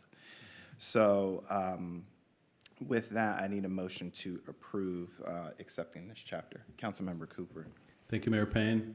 I move to approve a resolution accepting the updated land use and urban design chapter of the Olympia 2045 comprehensive plan. Second. All right, we have a motion and a second. I also want to take this opportunity to thank our Land Use and Environment Committee for all of their hard work, and who happens to actually be on this side of the dais. So, and yes, Jim, and yes, and the chair, or excuse me, Councilmember Cooper. Thank you, Mayor Pro Tem, for all of your work on this chapter. It's a lot of work, and it's a big one that a lot of eyes have been on that people watch. So thank you. So all those in favor of the motion, yes. One last thing. Yeah. And I mentioned this off the top. I have fully dedicated to looking at next year looking at vacancy on a work plan as a real problem in the city. I just want to mention that. Thank you very much, Councilmember Vanderpool. All right, and thank you so much to staff for all of your work as well on this chapter. So we have a motion and a second. All those in favor signify by saying aye. Aye. Aye. Motion passes. Thank you very much, David. Thank you. All right, so that takes us to our final business item on our agenda tonight, item 6C, which is the 2026 preliminary operating budget update. And presenting tonight is our Finance Director, Mike Githens. Hi, Mike. Hi, thank you, Mayor Payne and council members. For the record, Mike Githens, Finance Director. I'm here with an update on the budget. I think you'll see that we're trying to answer some of the questions that came up last week, as well keep an open process as we move through the budget for you as well as our community. So tonight's presentation has some, I guess maybe in a positive way, it's not all focused on the general fund, since that's been a lot of our focus through the budget process.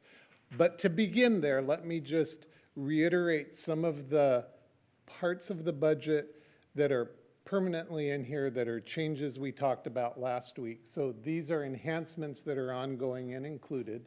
So we've talked about the emergency manager, that is in there. The Olympia Downtown Association guide expansion, that continued funding amount. The home energy score, the City of Olympia's portion. And then the flower baskets downtown. And because I'm new, and in case anyone has some questions about this, I dug into it a little bit further. So the $20,000 that we're funding out of the general fund, so that'll come out of the Economic Development Department's portion. There's also the part that the PBIA, and now I'm going to have to define that, the Parking Benefit Improvement. Parking and Business Improvement Area. Thank you. I should have just thrown it to you to help me define that. The PBIA fund is, at their last meeting, agreed to fund the other portion of this, which is the upkeep of the basket. So that's the full program, in case you're wondering. So $20,000 from the general fund to actually fund the baskets. And then the Olympia Strong portion, so we're committing that $100,000 towards that out of the general fund as an ongoing support, and then there'll be future work with economic development as far as what that other portion of the contribution is. So those are those changes that we've kind of talked about in general, but we wanted to formalize in this presentation to you that are included in the budget. So that's the general fund portion. And I get to share a bit of the presentation tonight with some other subject matter experts. So last week, as part of the presentation, you had some questions when we were talking about the utility rates, fees, and other charges. And so as part of the presentation to answer those questions, I'm going to invite Amelia Layton up to talk about the Lodging Tax Advisory Committee recommendation. Thank you, Council. For the record, Amelia Layton, Senior Program Specialist. I wanted to start just by a quick run-through of lodging tax. So this is a tax that people pay when they come stay in a lodging establishment in Olympia. It's designed to feed itself. So the goal of this funding is to put more heads in beds and draw tourism. And a tourist is defined by someone coming from 50 or more miles away.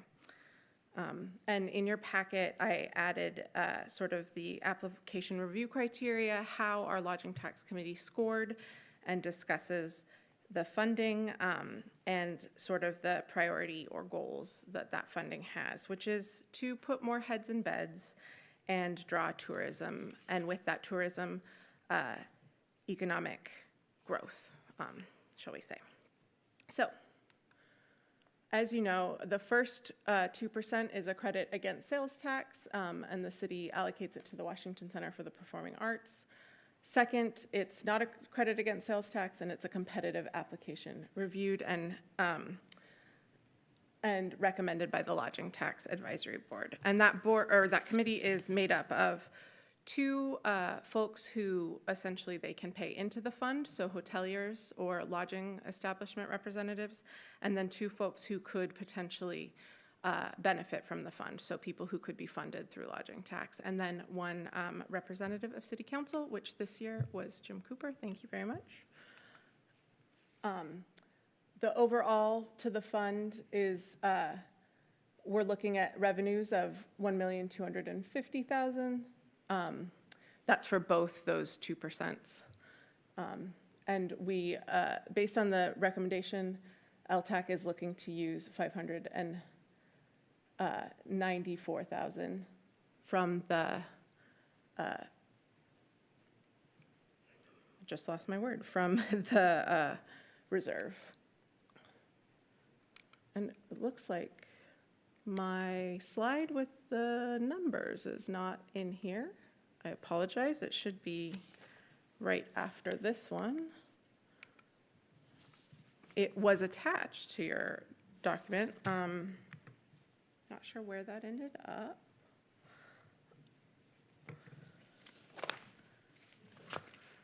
Is it attached to your packets at least? Yes, it is. I have one. I just, if you all have it.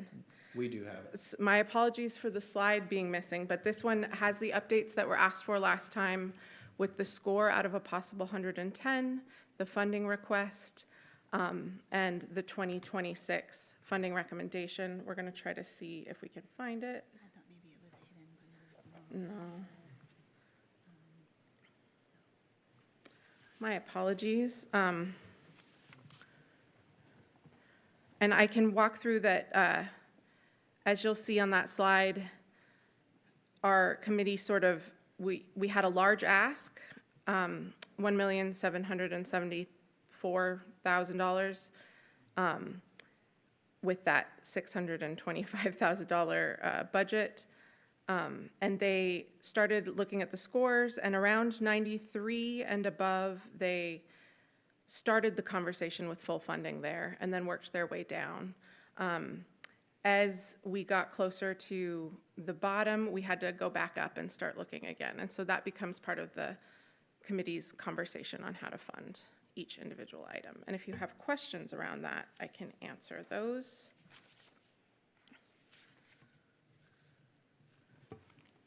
Any questions from the council? Mayor Pro Tem Nguyen. Amelia, do you have, so if I ask about certain ones, are you able to tell me like a little bit of the conversation around that? Is that okay? To the best of my ability, yes, I can. Okay, so I have like a handful of them. Sure, absolutely. Okay, so a question about the third one, Olympia Farmers Market funding at 60%, though it got a pretty high score of 100.8 out of 110. Can you tell me about that? Yeah, so that was one of the ones where we funded it at 100% and had to go back and relook at it. The number that came up was based on a slightly larger number than last year's funding. So they asked for a significant amount more this year than last year. And so the committee decided now wasn't the year to overfund things that haven't previously been funded that much. So it is a little bit more than they received last year, but not the significant amount that they asked for. Oh, okay, got it. This is helpful to know. Is there a conversation with the folks? Like, what does that look like? Within LTAC or within the applicants?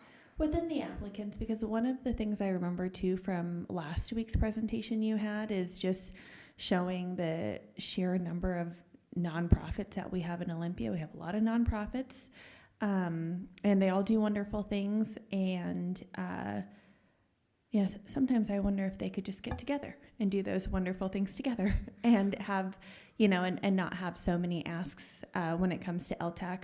I think that about Inspire too, but I guess just overall my question is, how are we sort of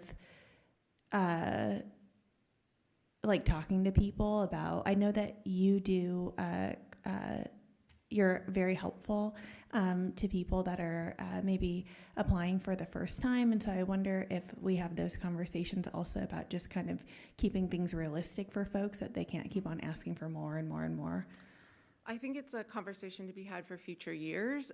It's very clear in application documents that full funding is not expected. So that is a part of that. And I think as people, the farmers market is a good example. Last year was the first year they received funding, and they were so excited about this funding being available to them that they are proposing newer programs that also potentially don't look as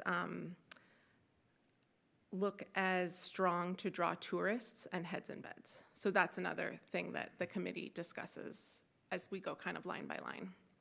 Gotcha. Do you mind if I ask you about a few more? Of course. Okay. Curious about Harlequin Productions getting, I guess, 60% of their funding. So that's another one where our committee was pretty divided on Harlequin, and so this was sort of the compromise that came through with that. What's the division? 2 and 2. Oh, okay. Okay. I got some thoughts, but we'll move on. Team Tomorrow, South Sound Block Party, they're coming in at 75%, and this is just my sort of qualitative, but I don't know if it's just like that great of a block party or, oh, perfect. I think there's some combination of being a really great block party and then also maybe just encouraging people to reach out to city council. But over the last couple of years, we have gotten, not tied to LTAC timing at all, but we've gotten people from outside of Thurston County that have emailed in talking about how great it was to come down for the block party. So curious about funding at 75%. That was just another one where there was some difference of opinions on the committee. Okay. All right, I'll hit the other ones a little faster. Harbor Days coming in at 50%. That one was same thing. So there was another discussion that's happening on the committee of, is it a tourist activity that's drawing people from 50 plus miles away, or is it something that people just go to? So there's a few things on here that it's a chicken or egg situation a little bit. And so I think Harlequin, potentially the farmers market, Ole on Ice are things that people who are in Olympia go to. Is it drawing tourists to Olympia is the question, and there's differing opinions on that and on the committee. I see. Okay. Olympia Arts and Heritage Alliance, or sorry, not the Alliance necessarily, that's our organization, but the new Ole Aha Museum and Visitor Center. I'm seeing that coming in at 50%, and they've been, they've been open for not very long at all, and they've been very popular so far and drawing in some visitors. You know, whether that means that they're staying overnight or not, I'm not sure, but they're keeping a logbook, as most of these places do, and have gotten quite a few 50 plus miles away. So can you talk to me about that funding recommendation? Yeah, I think that's the same conversation of chicken or egg. Is that something that's utilized by tourists who are here, or is it drawing tourists from outside to Olympia? Are they coming for that experience? And then this was the first funding ask from them. So there's a small, they have been open for a few months, but it's a small window of past attendance that we're seeing. And so I think that just reflects what unknown expectations of them are. So 50% funding is where they stood based on their scores, and I think everyone hopes to see that grow in the future. But for a first-time applicant, that's where they landed. Okay. Well, I don't want to go long on you, and so I'm curious to hear what other people think. I'm just going to be upfront. For Olympia Farmers Market, Harlequin Productions, South Sound Block Party, Harbor Days, Ole Aha Museum and Visitor, all of the ones that I've asked for, I would like to see it go back to the committee for further consideration. I understand that we can't necessarily make a change from the dais. Of course, it would take, even if it had a majority of us, it would need to go back to LTAC for further consideration. Happy to talk more about why I think that. I just, I think that those are pretty big anchors for to driving tourism. Certainly, Olympia Farmers Market more long-standing than some of the other ones. And then I also see some on here that I'm not quite drive tourism. I mean, one of them that I would just point out is the Sway Night Market. I know that that's coming in pretty small request at 5,000, but I'm just saying maybe we can shuffle some things around. Yeah. Oh, yes. And I remember last week talking to Amelia and saying, hey, why are we funding things in Lacey? I realized that things like the Lacey Regional Athletic Complex brings in, at first I looked at that really questionable for the 45,000, but I think my understanding is that they have host a number of like sports competitions, types of things from there, and so it's not necessarily just a field that people play at, and we are lacking fields for these sports tournaments, and they actually do with their teams. Everyone that's coming out to see them play, them themselves do actually drive heads and beds. So, and then lastly, I wanted to ask you about geofencing. Any use of geofencing to really get clarity, or at least clearer on, are these specific activities, what types of activities are really driving people? So many of our previously funded orgs have access to the geofencing data, and that's actually the data that they're putting in their application. New applicants can ask me for that information, and many do, and then that's the information that they're putting in their data. And they do, as part of the application, have to share how they're counting heads and beds, whether they're working with a host hotel, who then gives them actual numbers, or whether it's sort of by a survey or many of these other things. So it is a part of it, but not, I wouldn't say it's utilized 100%, but a good, I can't even guess a number, but I'd say about 80% of the people are using geofencing data, either from us or from the VCB Experience Olympia and beyond, and we use the same methodology. Oh, that's great to know. May I ask another one? So, just a clarifying question. Lavoyer Punk Museum, that's the Lavoyer right downtown, right? Yeah. Restaurant in the front, Music venue in the back. Okay. I've been to many shows at Lavoyer and have not heard of the Lavoyer Punk Museum. So. It's their full legal name. Oh. Yeah. Is there a DBA? Okay. No, it's their registered name. Their DBA is Lavoyer. Oh, okay. Yeah. Interesting. All right, thank you. Thank you. Thank you. Councilmember Green, followed by Councilmember Vanderpool. Yeah, Amelia, I appreciate you bringing back this so much information. It is really helpful to see this, and I think the explanations you gave on a lot of these, I mean, I have some of the same questions, but I feel like, I understand that a little better now. I have some concerns over the idea of, we've asked the community to come serve on this committee, make recommendations, and then, and we've actually told these people what's going to happen, and then for the council to now recommend reconsideration, I have concerns about the precedent that would set. And I agree, it seems like, and I think Councilmember Cooper brought it up last week, it seems like there might be some process improvements, some priorities, some direction we could do to improve this going forward.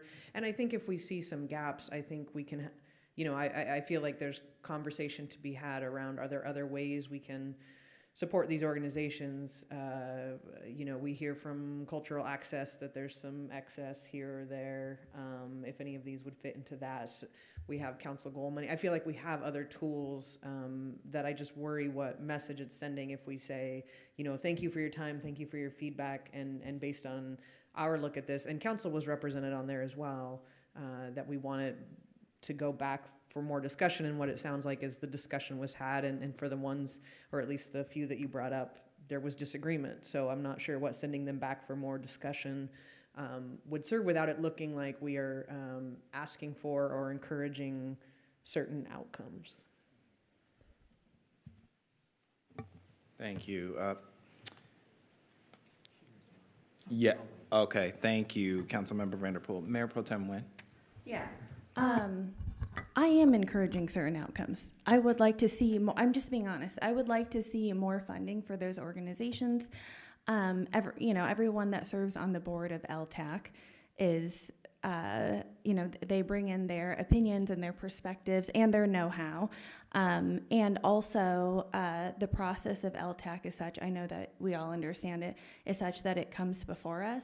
And I know one of my pet peeves is being made to feel like I'm on a council that just rubber stamps things and says yes. And so when I'm looking at it and I have questions and I would like to see more funding, yes, I would like to see more funding for certain organizations. I am trying to be kind and not pointing out the organizations that I don't understand why there is funding for them. So, just being upfront. And yeah, so I'm reviewing LTAC. I would like certain things to be different, and I'm voicing that here. And it's it's unfortunate that it sort of comes all the way here, and people might have an expectation that that the council is going to wholesale take their recommendations. I'm not saying that I don't appreciate their recommendation. I'm just saying, hey, I have some concerns around these things. I would like to see more funding for these certain community organizations that, to me, have really proven themselves. Also, you brought up process. This is a good opportunity for me to bring up for next time, because I think that we'll be talking about it more as a council. But Amelia, since you work on LTAC as part of your portfolio, I am still interested in looking at that 2% and 2%. I question if it's fair for the first 2% to go to one organization. I have a lot of love and respect for that organization, and I understand it has some longstanding history with the city of Olympia, and that's why it is that way. But then to have the other 2% go to be competed by all of these different organizations, I'm not sure that's fair. Yeah, and that is with the lawyers to look at and pull apart, and part of our work plan. If I can go back to my slide deck, thank you. Just sorry to interrupt your comment process, but I did get flustered because this wasn't in here, and I do have a looking ahead slide just so you can know that we are thinking about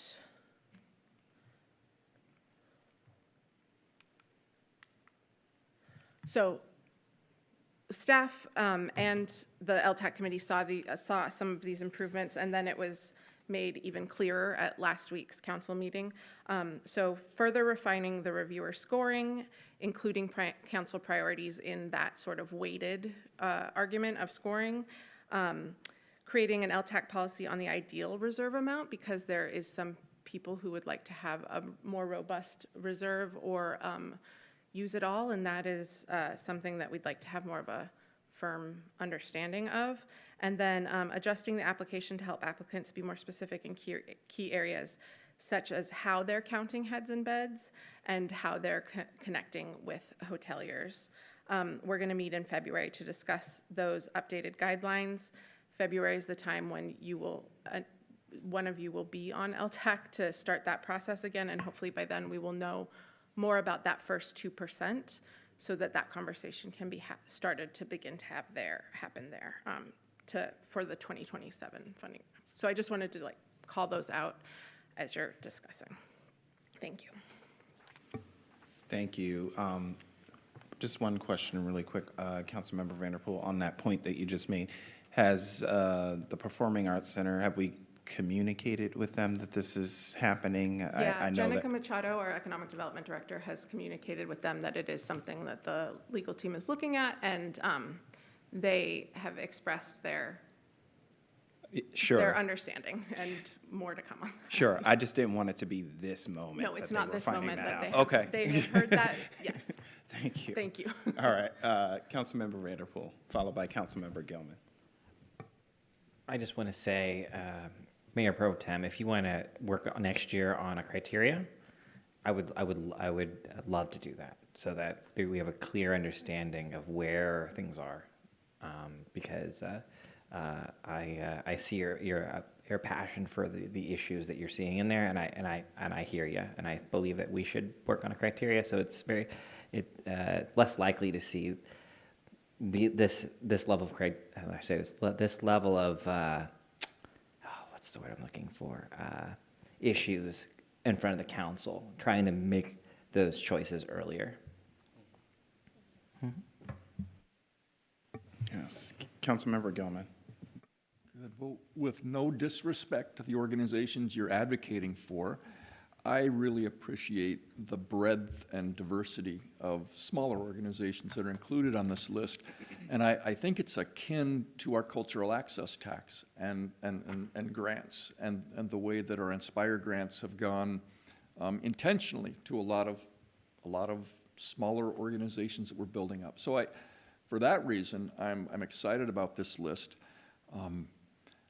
And I also, just to echo Councilmember Green's concern, I would have caution about reaching at the end of this process, and I'm in support of redefining the process, creating more clear goal, but I would never want to have an expectation that people would anticipate getting 100% of their requests. So I also don't understand the concern about people getting less than their full request, because they're making an ask, and it feels to me like that's the committee's purview, is not to say yes or no to the 100% of the request, but just to say, here's how much money I have to spend, 1.7 million, and here's the 60 of you, how am I going to divvy this up? So that's my read on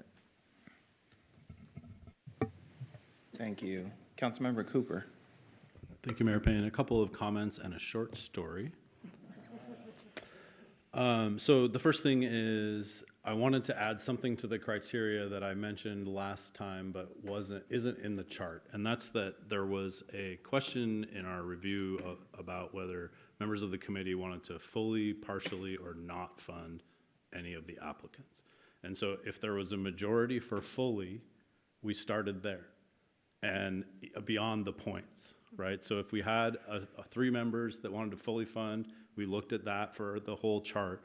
And then similarly for not funding, if there was a majority that didn't want to fund, that was a majority of the committee. Now, I don't know if it necessarily ended up exactly like that at the bottom, but at the top, we held true to that. I think the 2% piece is why I've been saying it publicly from the Washington Center's portion of the funding, from the LTAC meeting forward, is so that it is clear to the community that we need to make sure we're doing right by the law in this funding source. And so from the moment I asked the city attorney to ask us to do that investigation for us, I started saying it publicly. So I'm really glad that we're making sure, and I'm really thankful that Jenica has reached out to officially let them know that that is an important conversation for us. The priority piece, to Councilmember Vanderpool's comments, I think is where this conversation lies. What are the city's priorities for these funds? Is it really heads and beds? Is it events and promotional, tourism generating things that happen inside the city of Olympia? Or is it things that happen anywhere in the county but fill Olympia hotels, right? I think another big thing for me, and Amelia did a good job explaining this, is do people go to the event because they came here for it or because they're already here? And people come here for one thing and then do 5 other things while they're here, right? And just because the cell phone data says that people came doesn't mean that your marketing sold the event to them, right? There's a soccer tournament and all the soccer teams come, you don't need to market, as an example, right? And so just thinking about that. And then the priority that the Mayor Pro Tem made me think of is the story. And that's when I first started working at United Way 12 years ago, they had a practice of doing awards to nonprofits, and it was called the partner agency model. So you applied, you were a partner agency for a long time, you got funded based on how much they had in the pot that year. And one year they said, we're not going to take 8 food bank applications anymore. We're only going to take 1. And that year they got 1, and every year after they've gotten 1 food bank application. And I think that by thinking about your priorities and giving scores for partnership, you may very well see new things or joint applications. You know, if you look under the hood, the Park Foundation and some others are kind of stabilizing quite a few of these folks that are asking. And so, what if all of the Park Foundation projects came in one application and you got extra points for bringing sort of a bigger picture of how you can promote tourism in the community. So I thought of that when you were talking about making your comments at the beginning. That food bank story is I think a one to think about here is what do you expect in the form of partnerships in these applications? And if it's me, I'm asking for partnerships in every score sheet. And they're a big priority. It's a priority now within LTAC, but not. It's more about what community partners are you using for your event, not who are you partnering on to generate tourism, right? So. Thank you. Yes, Mayor Pro Tem Nguyen. Councilmember Cooper, I really appreciate that. Yeah, I hope that's something that we can carry into next year for points for that partnership. I think that gets at a lot of different things, sort of some logistical difficulties, and then also like our values, right? And partnership, working together, community. And getting people to stay longer, right? And so so instead of, hey, coming for this one thing, let's come for these 5 things. So yeah, thank you for that. I think that's such a great ad. And I just wanted to make it clear that I'm not asking for all of these organizations to get 100% funding. I understand this, we have to be realistic, but there is, if I'm seeing things come in at, I guess the lowest funding percentage for the organizations that I'm trying to advocate for is 50%. And there is a big gap between 50% and 100% funding. And if I can say something while I'm up here and have the opportunity to, I'm going to advocate for those. And I understand that we are sort of to the end of the process with this. And also, we have the privilege to be decision makers, which means that we're not going to be chaotic and send everything back. But if we see something, in my case, if I'm seeing something that's making me say, I don't know about that, then I have the privilege to ask for it to be sent back. And so that's what I'm doing. Thank you, Mayor Pro Tem. Any additional comments from the council? All right. Thank you all. I am going to try to wrap us up here. It sounds like, from what I'm hearing, is that the body is concerned about setting a precedent by majority of having this go back. I do think that we had this conversation about something else last week, which feels like ages ago at this point, but it was something to do with setting a precedent as well about sending something back when it's already been a part of the process. This feels like deja vu to me. The MFTE, that's what it was. Yeah, we just had this conversation, and so it does concern me that we would, at this point, send it back. And I'm not sure it's going to yield a different result than what we already have in front of us. With that being said, I think the Mayor Pro Tem has some valid points, specifically about the rubber stamping aspect of this. This feels like, this is the, with the exception of last week, this is the one and only time that we've seen this. And so that's valid. And I think we have to have a better process, especially because there's dollars involved. I understand the heads and beds we call it a lodging tax, right? That's what it is. Mm-hmm. So I understand that, that is a certain standard or a criteria that they're using. But I just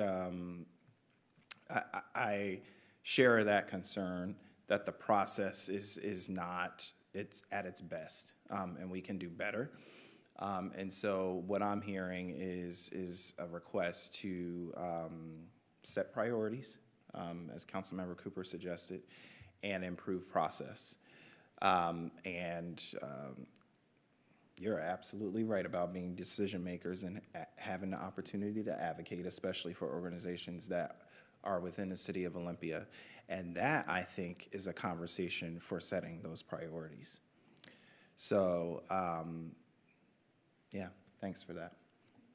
Yes, Councilmember Cooper. Thank you, Mayor Payne. I just want to add one thing to that, and I think that it's important that the council have those conversations before processes start and then stick to them through the end, right? And so as you're talking about this, I'm like, well, we don't do that for the Cultural Access Tax Advisory Committee. And my answer is, nor should we. Like, if we're going to go out and appoint people to run a process for us, we should give them our priorities and accept their recommendation. Unless there's something, and I'll just use the Lake Fair example, like that bubbles up to the surface in the community politically, that then is our job, not theirs, as a body to wrestle with. So I appreciate the comments and look forward to the improvement in the process, but to me, it's just really important that if we're going to have advisors, we have them advise. And when it's a grant-making recommendation, to me, that's different than a letter about the comp plan and being sort of a recommendation, but not really. This is a hard and fast recommendation. So, but look forward to the what's the word? The iterative changes in the future.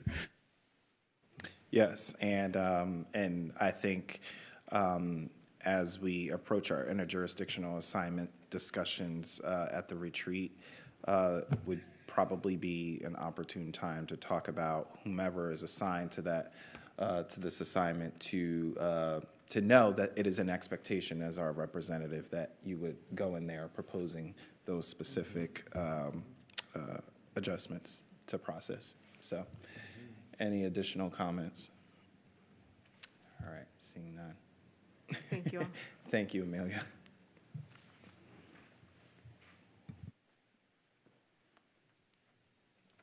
Thank you, Amelia. All right, so to continue on with the presentation, we had discussed with you some information that we'd be sharing in more detail about the rental registry program. So this is part of the 2026 Home Fund budget, and I'm going to invite up Community Planning and Economic Development Director Susan McLaughlin to give us some more information in detail on this proposal.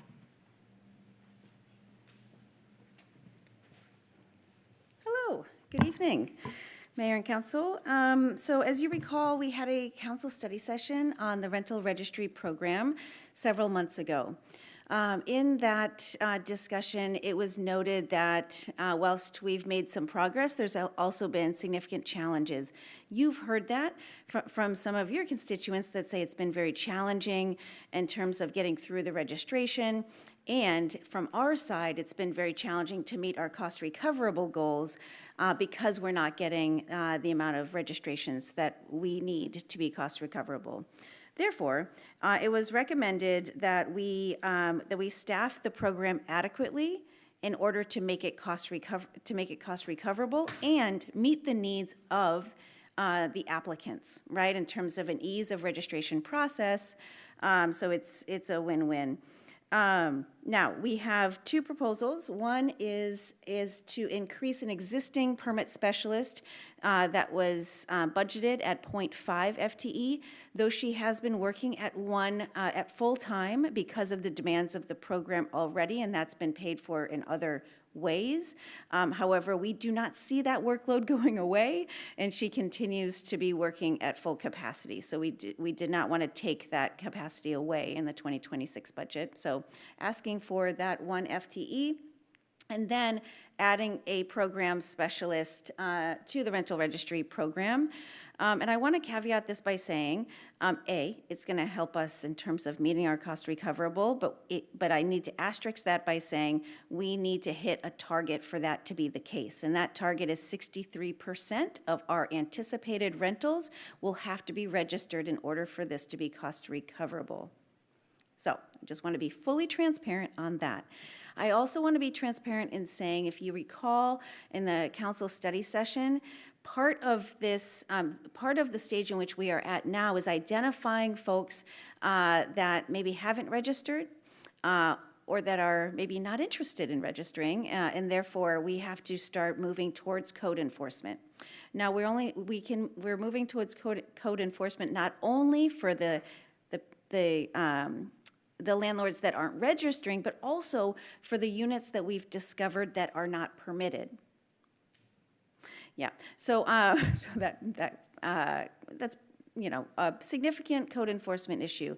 So what I anticipate is this program specialist position being a bridge between the rental registry program and the code enforcement team to really lessen the demands on the program specialists that are currently fielding all those conversations, and it's pulling them away from registering applications.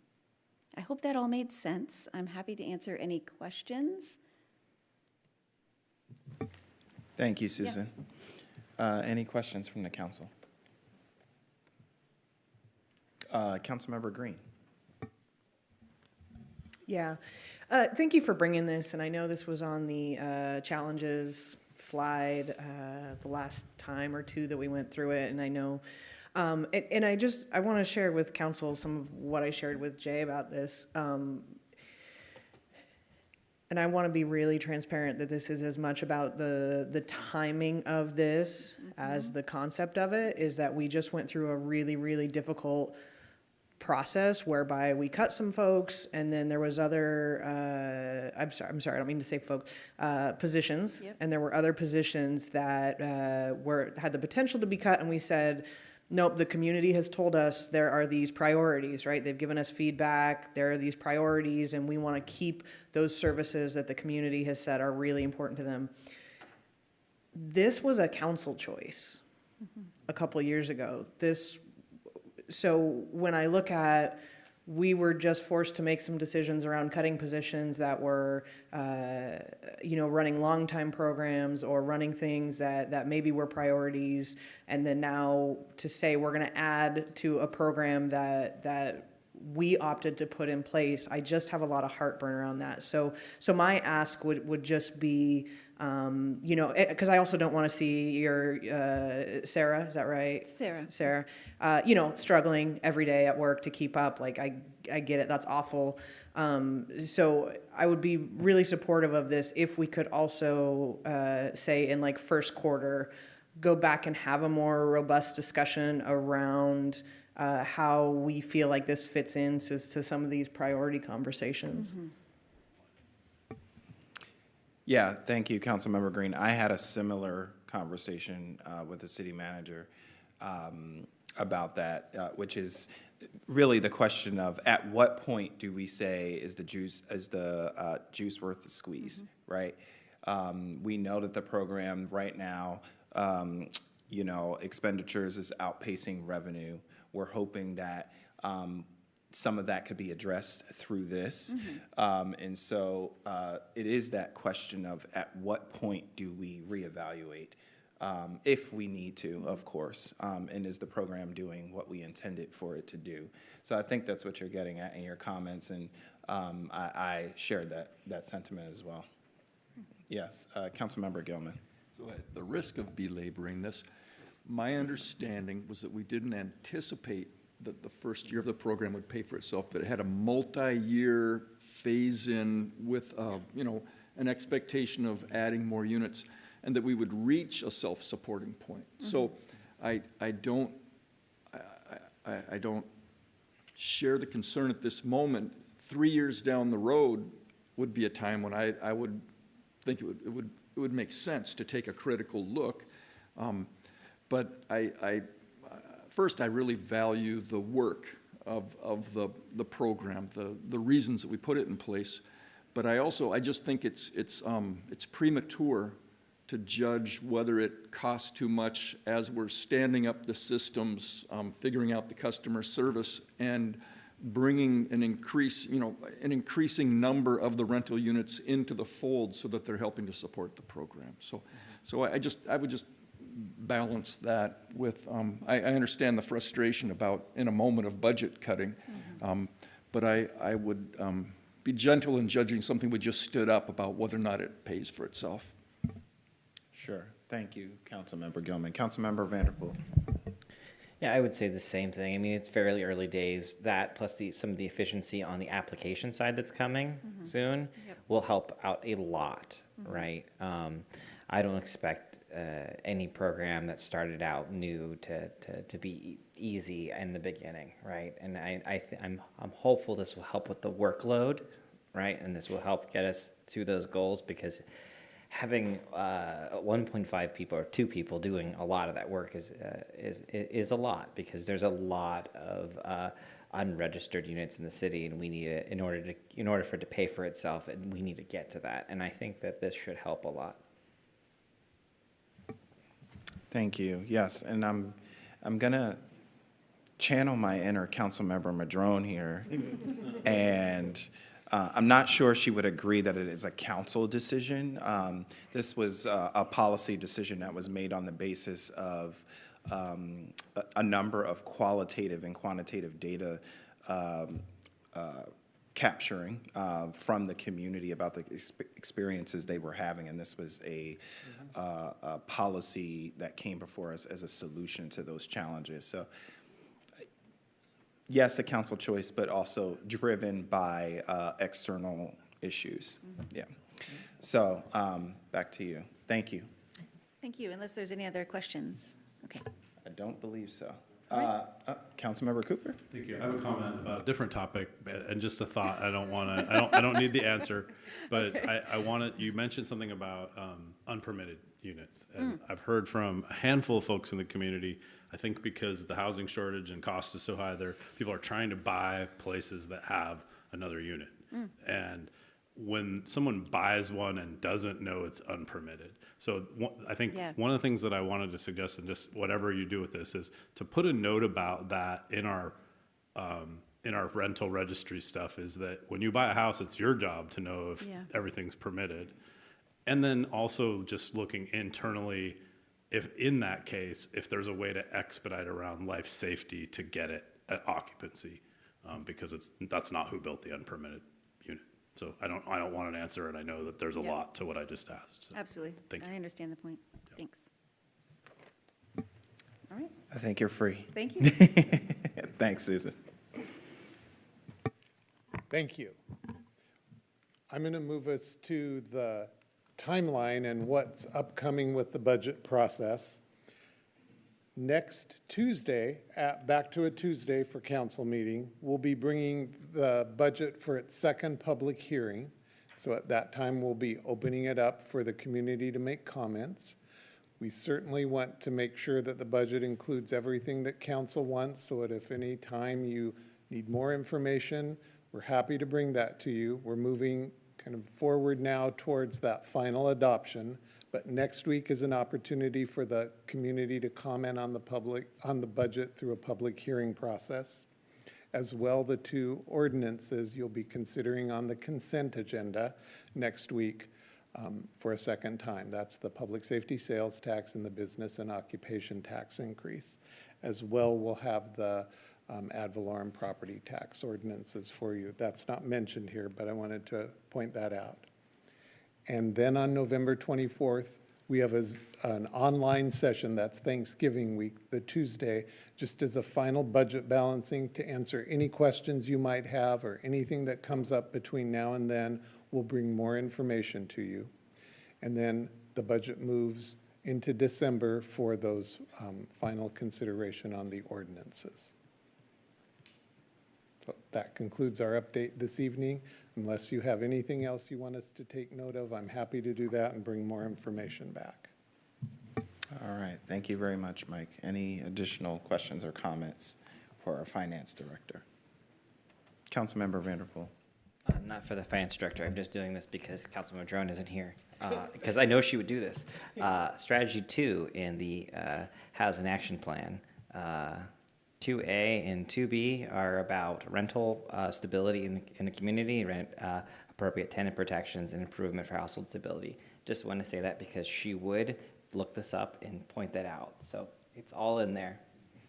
Yes. Mayor Pro Tem Nguyen.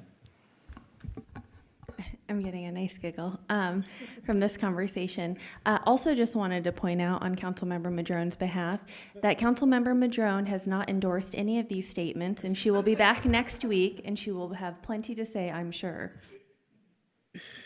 Sure. All right. Well, if there are no further questions, thank you very much. And that concludes all of our business for tonight. We're going to move on to our council reports and referrals. And I have a very brief one, and I'm going to ask for the forgiveness of my colleagues because I should have did this at the top of the meeting. But I want to congratulate Councilmember Clark Gilman on his re-election to City Council. So congratulations. And I want to congratulate our newest elected, yes, you were appointed, Councilmember Robert Vanderpool and Councilmember Kelly Green, who were both successful in their election. So congratulations. Yes, very delighted to continue working with you all, and we looking forward to another term together, and also looking forward to serving with Councilmember-elect Paul Barrett as well.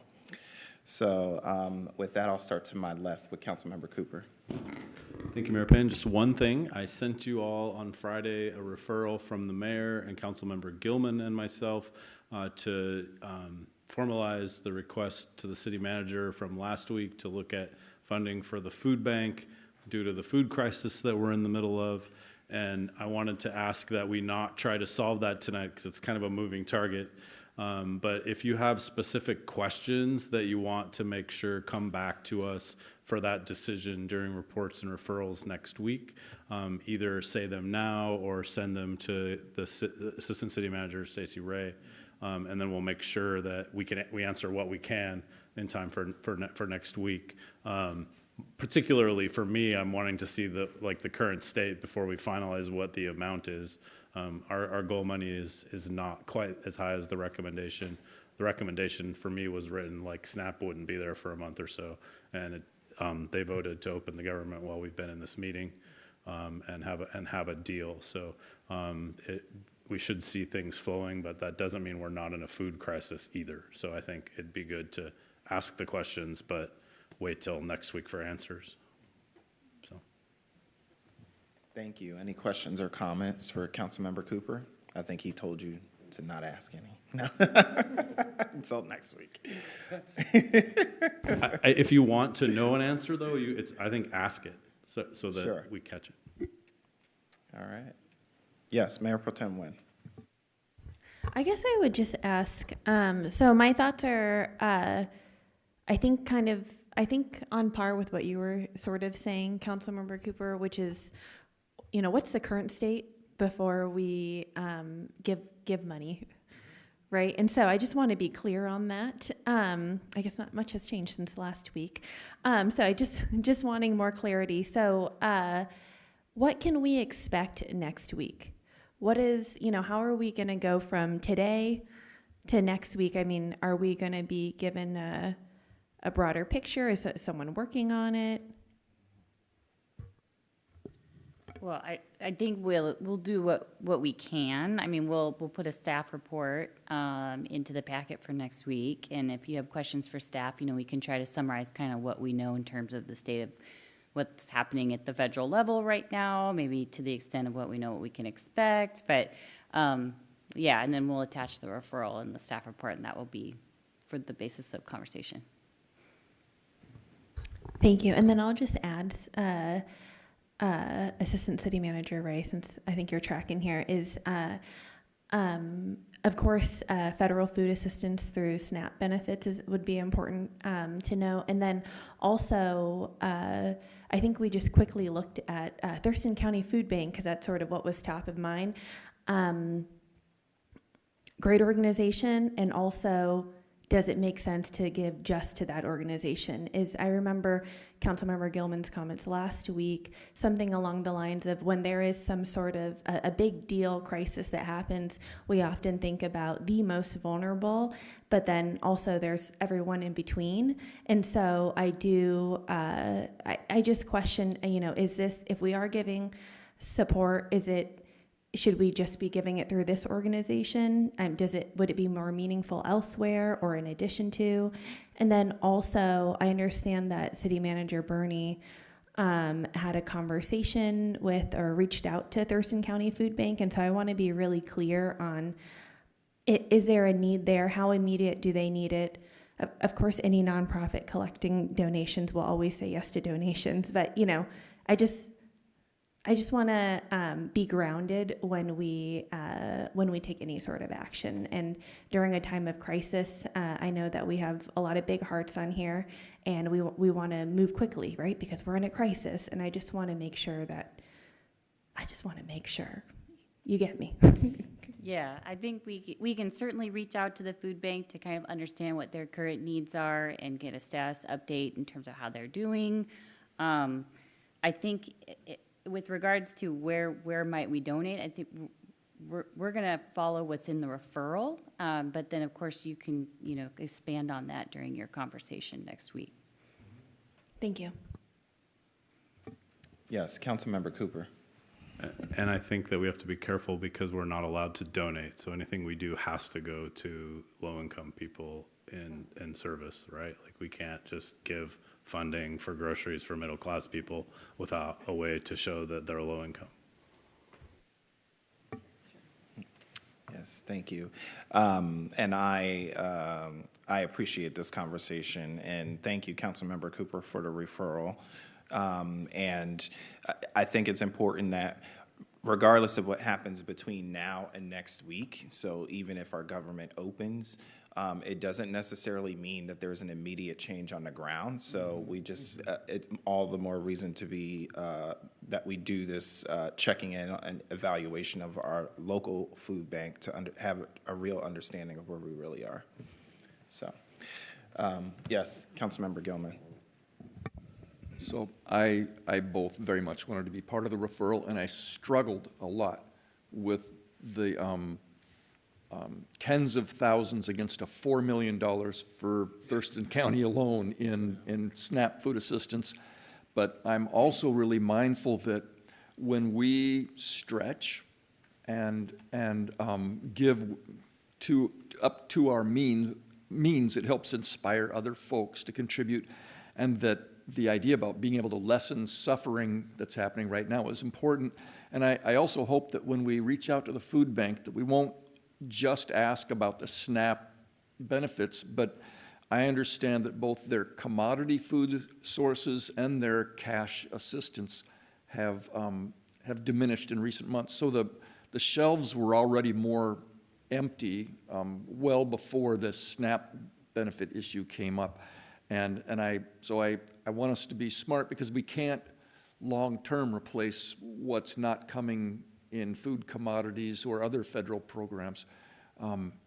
But I think for us to respond within our means makes a lot of sense. So I would look forward to sort of getting an update either through you all or directly from the food bank before we make our decision next week. All right, any additional questions or comments for Councilmember Cooper? Seeing none, thank you again. Councilmember Green. Thank you, Mayor Payne. I'm going to stick on the trend of referrals, so I hope you've got yours ready next. No? But mine, so I shared it yesterday, but we won't discuss it here until December 9th. It's not quite as time sensitive. But, we've talked about in this room, I know the committees have talked about, the community has talked to us about the realities of pedestrian fatalities and traffic safety in town. And I know we've done tremendous work throughout the city to find ways to improve roads and use sort of traffic diversion methods and all of the things. But I feel like there's a piece we just haven't explored, and so my ask with this referral is just for our Community Livability and Public Safety Committee to explore what speed safety cameras would look like. And I recognize we're at a really sensitive time for that, as we're having a lot of discussions in our community around data security and privacy and all of the things. And so that's certainly in my referral, is that research, I think it would be really critical for it to include some of that, of does the realities of a program like that align with our sanctuary city promises? And so that's really my, like, I don't go into this with an agenda, but I think it's certainly worth exploring. As you know, I'll tell you the number that got me when I saw a presentation on this a while back was that for cities in our area that have implemented them, 90% of drivers who get one ticket do not get another one. And so that for me is just the clear fact of it helps. So that's my referral. But again, it'll come on December 9th. We'll have more discussion about it. Thank you. And I would disagree. You do have an agenda, and that is to make sure the people in our community are safe. So thank you, Councilmember Green. Any questions or comments for Councilmember Green? Councilmember Vanderpool. Yeah, I'm excited to have this conversation. You know, you know, a couple of the reasons why I'm glad we're exploring this is having conversations with the public. And you know, I would like us to be able to have a conversation with the public if we do go forward with it, knowing what companies we go with because of the current flock situation. Because I would like us to be very cognizant of both solving the speeding issue and safety issue in the city while also ensuring that we provide privacy to the public. And this is something that is in the referral draft, and I'm excited to move forward as long as we ensure that we're both meeting both camps and needs. Plus, yeah. Sure. Thank you. Thank you for that, expressing that concern, and I do think it's valid, especially if you're not keyed into all of this and what this technology does and what it's capable of. Of course, you're going to have all sorts of questions, and I think that that's valid and fair. And I appreciate that it is something that you call out. But I will say that, you know, these are what you're talking about. I don't think is so unprecedented. It exists in other communities in Washington. So, and there's no evidence to suggest that this is something that's problematic in that way and specifically. And almost certainly they have to be using cell phone data or some other way that they are catching people to detain them. It is not through these devices. At least it doesn't seem to appear that way in our state as of now. So it's possible. It's not impossible, but there's no evidence to suggest that as of now. So any additional questions or comments for Councilmember Green? Mayor Pro Tem Nguyen. Yeah, I'm looking forward to learning more about it. Also very responsive to you know, ever so often on council we'll get different neighborhoods that come before us and talk about the folks speeding, and then also ever so often on council we'll get a text message that shares the police chief or someone from the police department talking about fatalities due to speeding or serious injuries due to speeding. And so I'm really looking forward to figuring out how do we get at it, right? Knowing that you know, we can't have eyes everywhere, then, you know, maybe we can advance with technology. And so, well, it's happening anyway, so we might as well get on board. Yes, I agree. So thank you. I'm interested in seeing where we go with it, and I think it's.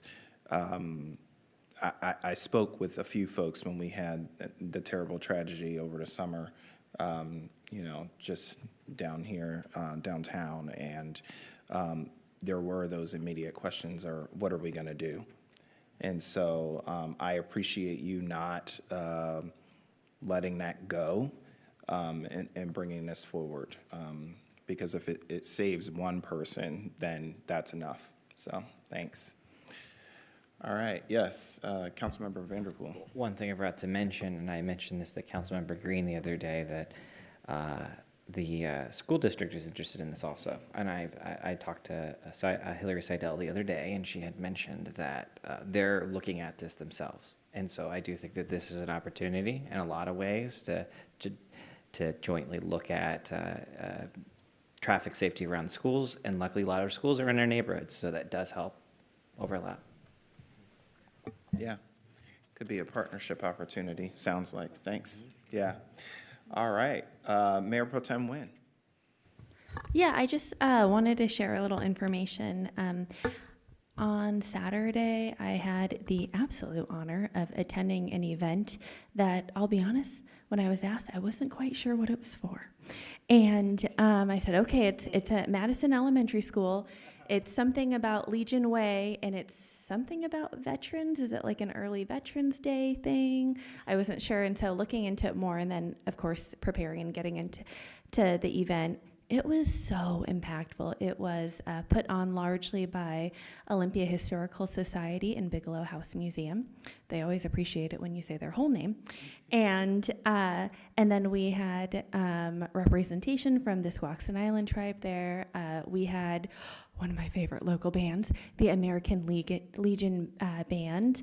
The Department of Washington Band is another one that they go by. And I had learned that they're the oldest band in Washington State, I believe it is. They have some other stats, but I don't remember what they are. But it's just a full band, and they're so well decorated. They're, I think everybody is a veteran in that band. And then he also had the Scouts from Scouting America. And so we had Boy Scouts, Scouts that are girls but not affiliated with the Girl Scouts. And then we also had a lot of really great city representation too. So we had Brittany Gillia from the from Heritage Commission, that staff's Heritage Commission. And then we had Stephanie Johnson from Arts, and then also Valerie Roberts talking about the Armory, because there's a connection there, right, with veterans, and then the Armory building and history and what the reuse of that's going to be.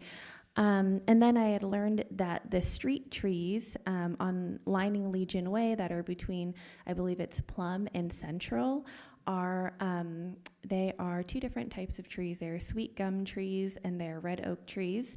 And each tree represents some fallen soldiers that fought in the Civil War, the Spanish-American War, and World War I.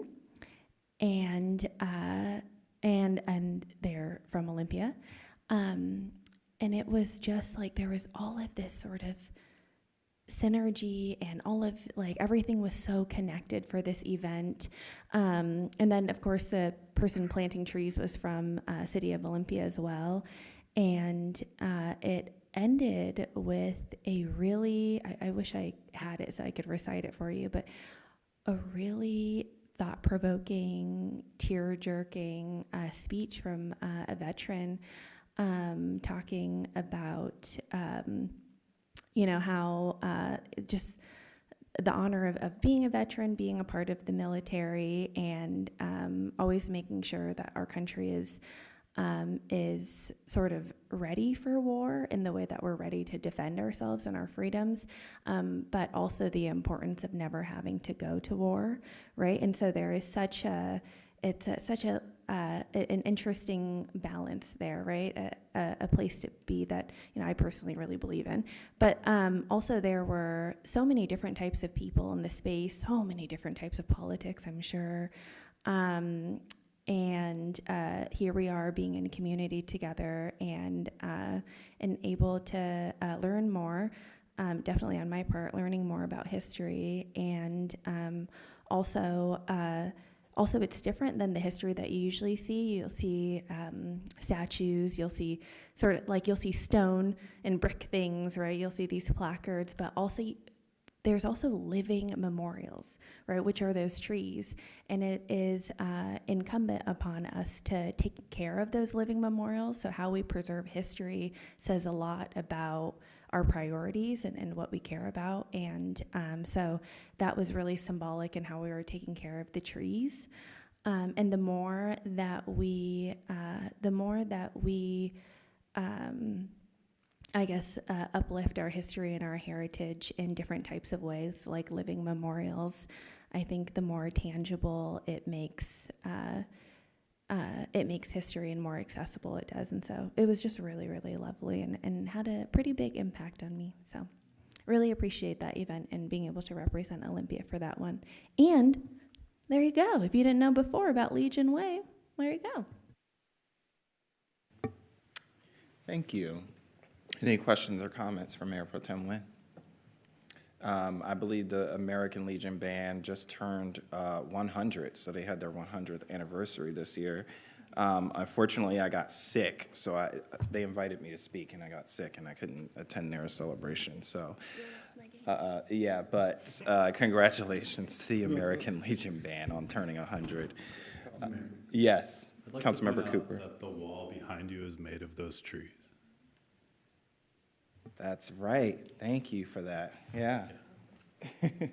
So these trees, there was a big windstorm before we moved into City Hall, and staff saved pieces of the trees that they had to take down. And these were, I think this wood was milled by our staff as well.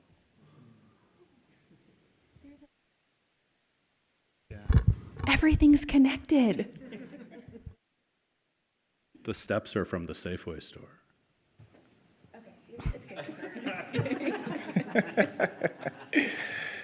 Well, thank you. Yes, and yeah, and yeah, that's. I appreciate you sharing that. It's and it sounds like that veteran had some wonderful remarks. So, which unfortunately I didn't hear. All right. So, any questions or comments from Mayor Pro Tem Nguyen? All right, Councilmember Gilman. I'm looking around for something from the old City Hall. I'm not seeing it right now, but yeah, history, continuity, that's beautiful. I appreciate that report a lot. In more mundane business, the TCOM 911 Call Centers Administrative Board met last week, and by golly, we're fully staffed. We have a surplus in the budget. The TCERN, the new emergency radio network that's interoperable with surrounding jurisdictions, is up and running. And they're even ready to take on another software project and work on updating their scheduling and employee coordinating software. So that was a pretty rosy picture. And then I wanted to offer a comment because I have been deeply skeptical of our ability to protect flock data or to protect the privacy of our community. But I want to recognize that since the person was abducted by federal agents on state this last week, the Olympia Police Department, and especially Chief Parker, has absolutely been transparent and sharing, and I trust and believe that they have verified that there were no pings on our data that helped to target these folks. So I just want to say that both things are true, that I absolutely trust the Olympia Police Department leadership's communications to us about what has or hasn't happened with those flock cameras.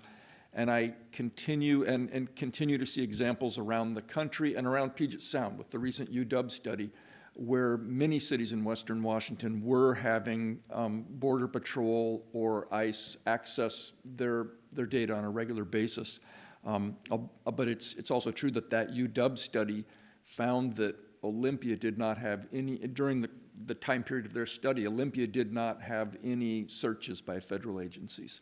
So I think our legal counsel worked hard last May to strengthen our contract to as much as Flock was willing to allow. So I just wanted to get, because I am deeply concerned about the technology, but I also want us to move forward deliberately in considering what to do with it, and I want to recognize that the police department leadership has been absolutely both cooperative and transparent through this. Thank you, Councilmember Gilman. Any questions or comments for Councilmember Gilman? Councilmember Vanderpool. I really appreciate the acknowledging of that, because if I was going to go back when we first got the contract, we got the grant, and I had known the history of the company, I probably would have voted differently, right? Not that it's not that they're not acting in our city, it's that they're a company that has a history of doing it in other cities that makes me question them as a company, not that whether or not we should have it in our city. Because I think that despite us doing all this legal work, it shows bad on a company to be able, that is doing this in other cities, that is willing to let it happen. It's like, people say you vote with your dollar. And so it's like, do we, in the future, if another company, if we're able to do it without the company, I would like to have that conversation about switching to a different system if that means us, voting with our dollars and choosing something from a company that is a lot better on the reputation for cities. Thank you. Yes, and just one last plug and reminder to the community that December 2nd is where we'll have a study session on Flock, where you'll hear more about this conversation around Flock cameras. Any additional questions or comments? Seeing none, Councilmember Vanderpool. Yeah, I just have one item. So I sat in on a very long meeting at the Thurston Regional Planning Council on Friday, a long meeting. Almost a whole day worth of interviews, and we picked a new director. She hasn't accepted yet, but I'm not going to say her name until she decides to pick. But the person that we went forward with comes from Metro down in the Portland area. Metro is a unique system, being that it is both like a regional planning council thing over 5 counties. But it also does like policy work. And so she started out in transportation, but then said, well, in order to meet our transportation needs, we meet our housing needs. And she essentially created the housing department that she exists in. So we picked someone who is exceedingly understanding of the creative needs of our community and our county. And so I'm hoping she accepts it. So we'll see. Thank you. Any questions or comments for Councilmember Vanderpool? Mayor Pro Tem Nguyen. I see you said everything but her name. Question about the process. Did you have a pretty competitive recruitment? Is there other folks? Yeah, it was, Councilmember Madrone was involved in the process of bringing it down to 3. And then I was there for looking through the notes and everything, and I was involved in the finalized interviews. And it was a room of 11 of us from various jurisdictions around a table and a closed session, and it was 45-minute questions where they had to answer all the questions from each one of us in a rotation. And it was pretty interesting, actually, to hear the different answers, because people from different places all over the country. Yeah. Oh, interesting. Yeah. Almost sounds as scary as one of our council appointments. Any ideas that would scare people away? All right. And last but not least, our Assistant City Manager. No reports. All right. Well, I just want to take a moment, first of all, to recognize Councilmember Cooper, who is a veteran. Thank you for your service. And I'm also a veteran who just thanked me, so now you have 2 veterans thanking each other for serving. But in all seriousness, we want to thank every single person who is currently serving and has served in the city of Olympia for your service. I'll be attending the Thurston County Veterans Council's ceremony tomorrow morning at 11 a.m. In the Capitol Rotunda, as I do every year. I'm not speaking, but I attend anyway. Sometimes I speak, sometimes I don't, but it's a way to mark the day, and so I will be there. So, and I also just want to take a point of personal privilege to recognize that my daughter is turning 10 this Thursday, and so I want to take an opportunity to wish my baby girl a happy 10th birthday from the dais. So happy birthday, Priscilla, I love you. All right, so with no further business before the Olympia City Council, we're adjourned.